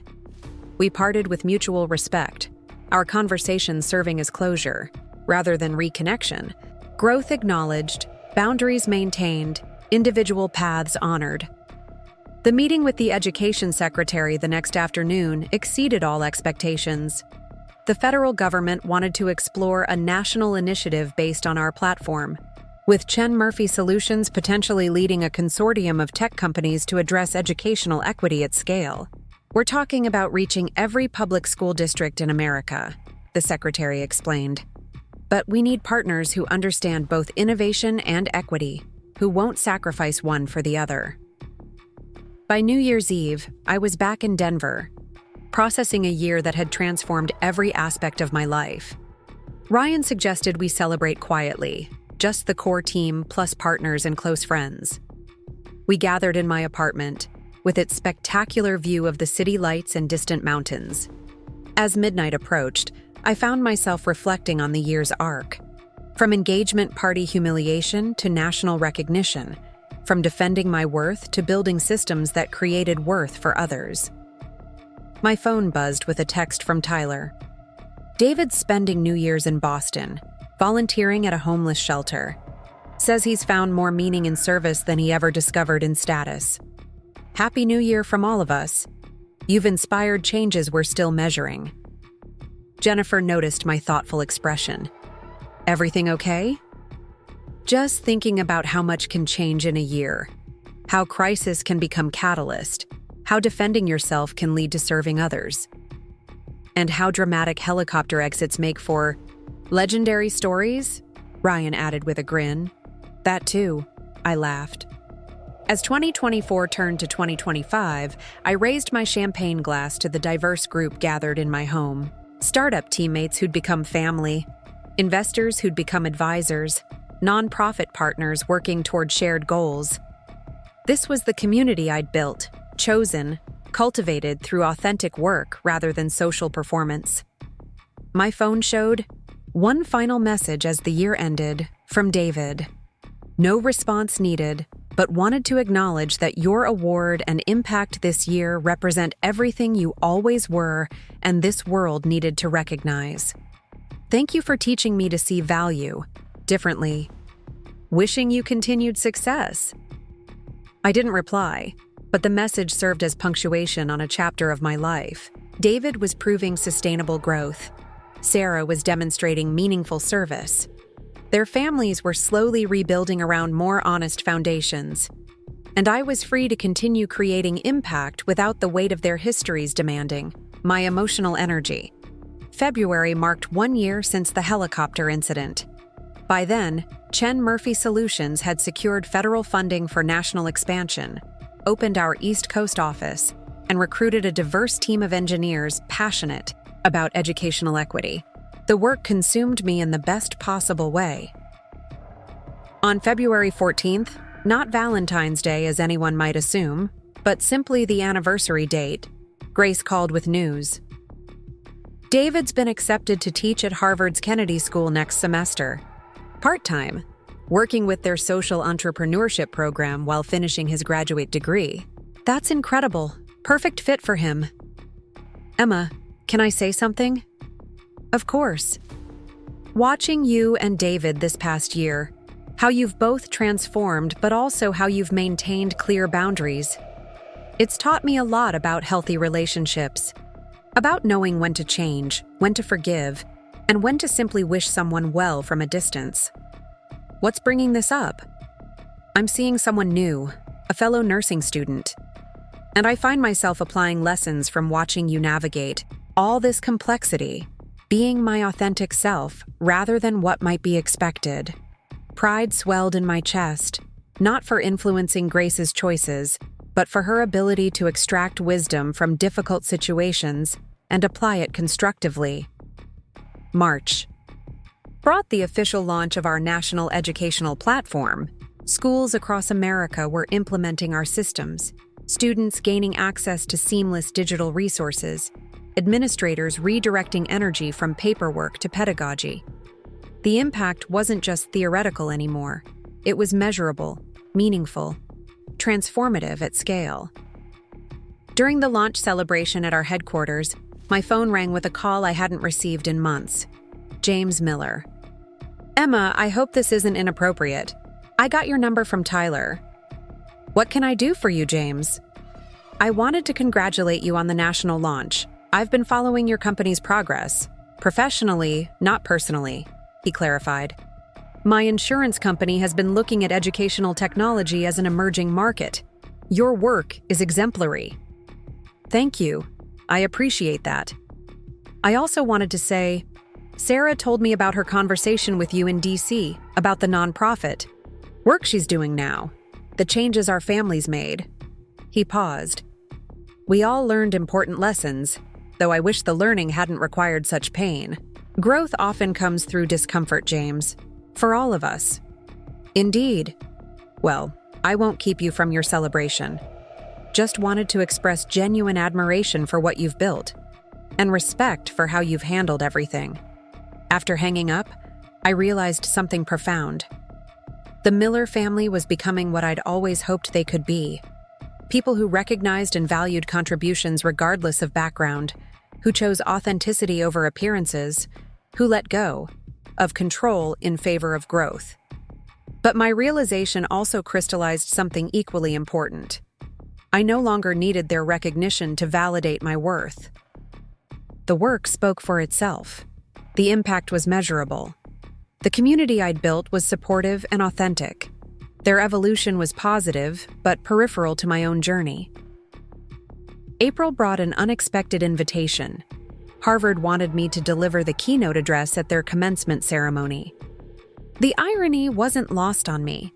Speaking at the institution where David was now teaching, not as his guest or plus one, but as a recognized leader in my field. "David will be there, working the event," Ryan noted when we discussed the opportunity. "You comfortable with that?" "We're both professionals operating in overlapping fields," I replied. "We'll navigate it professionally." May's commencement proved exactly that. David and I crossed paths twice during the event, once during faculty reception, where we exchanged brief, cordial updates on our respective work, and again after my address, where he joined a line of well-wishers offering congratulations. "Your speech was powerful," he said when he reached me, "especially the section about building systems that serve potential rather than perpetuating limitations." "Thank you. How's your teaching going?" "Challenging and rewarding. I'm learning as much as they are, honestly." He smiled genuinely. "Turns out there's no substitute for authentic engagement over surface expertise." We talked for perhaps 3 minutes, professional, respectful, bounded by context rather than history.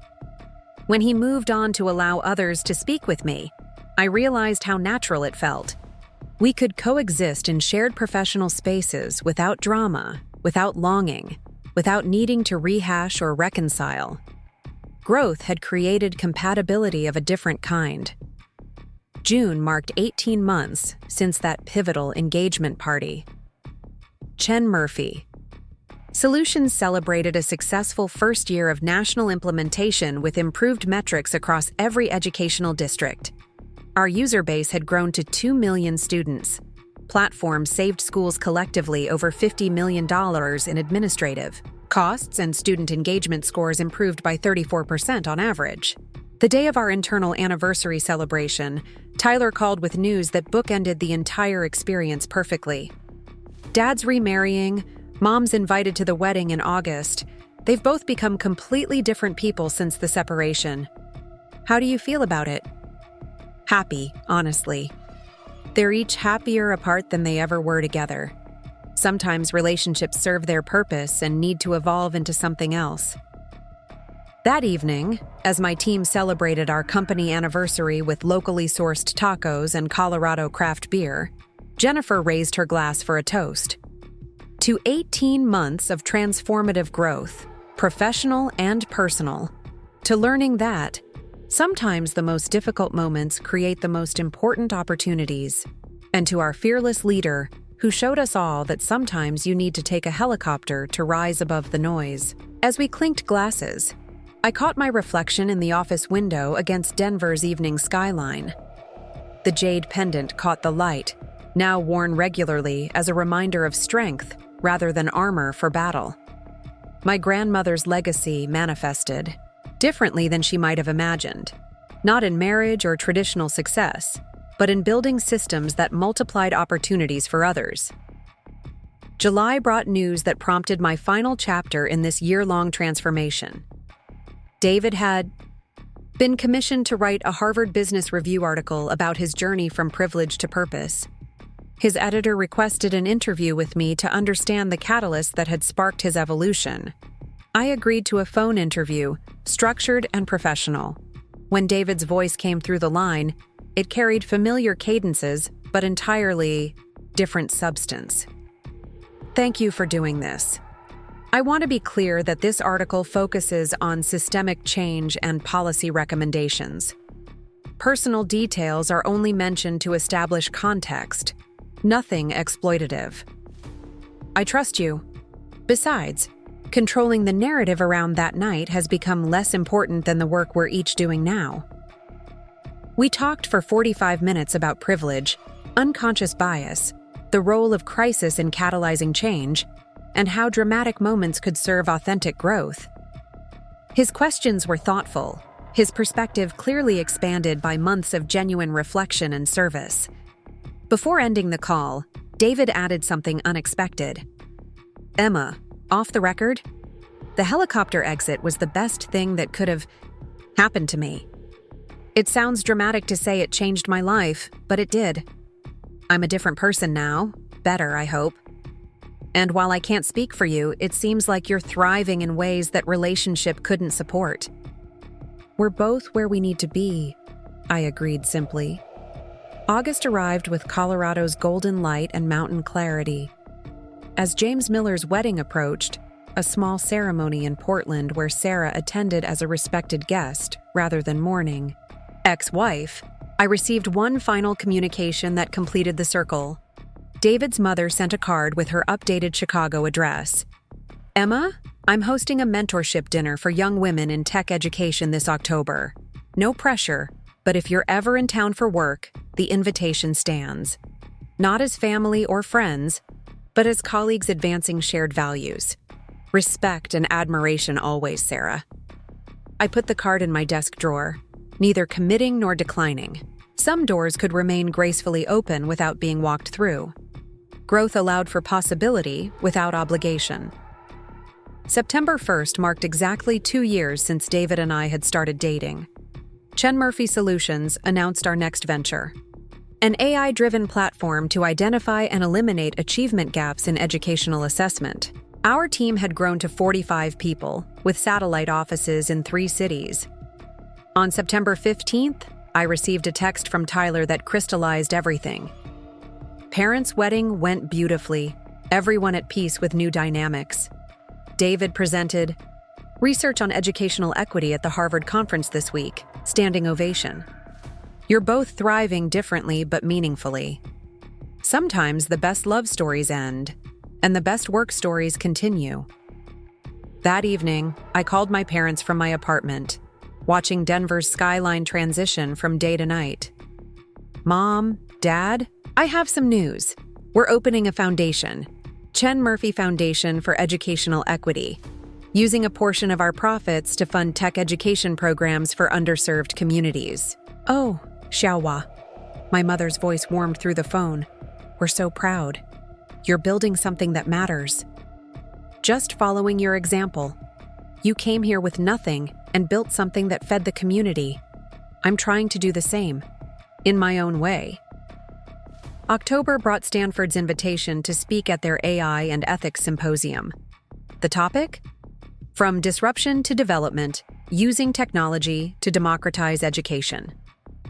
The audience included tech leaders, academics, and policymakers, exactly the convergence of perspectives needed to advance systematic change. During the post-presentation reception, someone handed me a business card with a note. "Your work speaks for itself. Respect and admiration. David." I looked across the room to see him in conversation with a group of graduate students, animatedly discussing something on his tablet. He caught my glance, nodded briefly, and returned to his conversation. The gesture was perfect. Acknowledgement, without intrusion, connection without complication.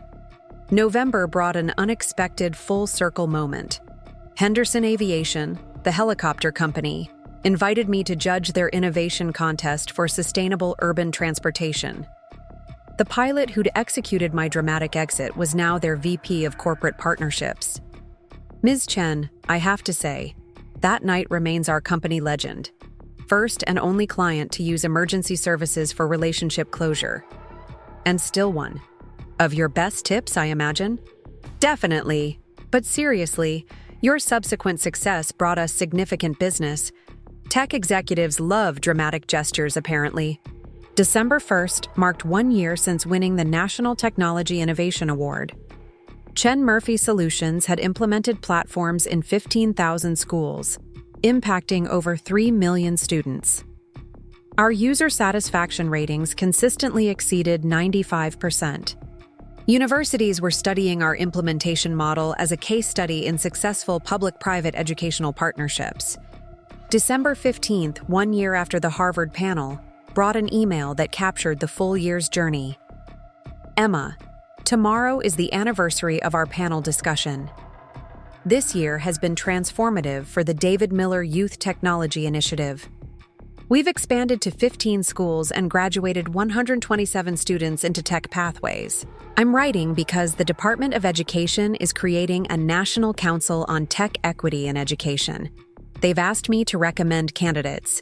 I've submitted your name and portfolio. No personal agenda, no reconciliation attempt. Professional.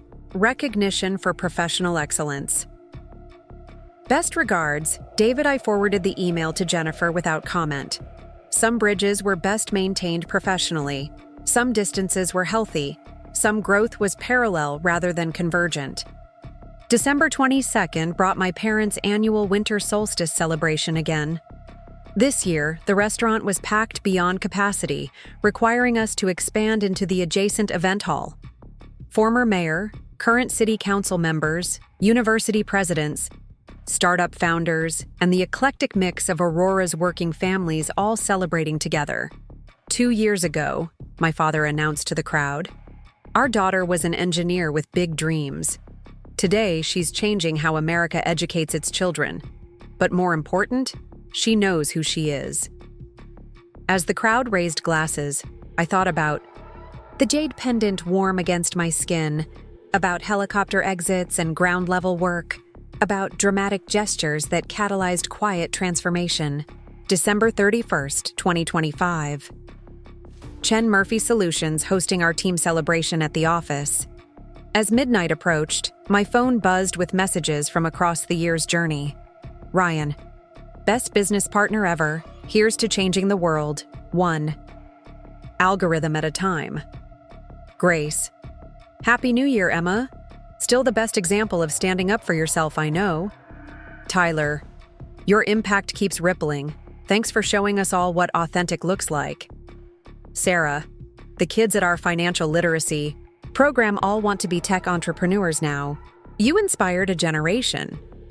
James, professional admiration continues. Your work changes systems. Thank you. David, 2 years since everything changed. Both building things that matter now. Parallel journeys, shared values, respected boundaries. Wishing you continued success in 2026. As the countdown began, I looked around my office at 45 employees I'd assembled not just for technical skills, but for shared commitment to equity and innovation. This team would help shape America's educational future. This work would outlast any personal drama. This impact would compound beyond any single relationship. 3, 2, 1. Happy New Year! The champagne popped, Denver's fireworks lit the sky, and I raised my glass to a simple truth. Sometimes, the most public endings create space for the most meaningful beginnings. Growth and success could emerge from conflict when authenticity guided the aftermath. My phone buzzed one last time that night, a reminder I'd set for myself exactly 1 year ago. Remember, the helicopter wasn't the point. Building something meaningful was always the goal. As 2026 dawned, I deleted the reminder. The lesson was learned, the work continued, and somewhere in Boston, a young tech entrepreneur who'd once been my fiancé was probably teaching his first class of the new semester. Both of us forever changed by one dramatic evening that taught us we could each build something better separately than we ever had together. The story wasn't about gold diggers or helicopters. It was about two people learning to value themselves correctly, to choose growth over comfort, to build impact over image. And in the end, that transformation, mine, his, and our families, proved worth every awkward moment, every difficult conversation, every boundary maintained, and every parallel achievement celebrated across professional distance. Chen Murphy, Solutions would continue revolutionizing educational equity. David's program would continue preparing underserved youth for tech careers. Sarah would continue teaching financial literacy. James would continue practicing more conscious capitalism. Grace would become the kind of inclusive healthcare professional the industry needed. Tyler would continue modeling emotional intelligence in education.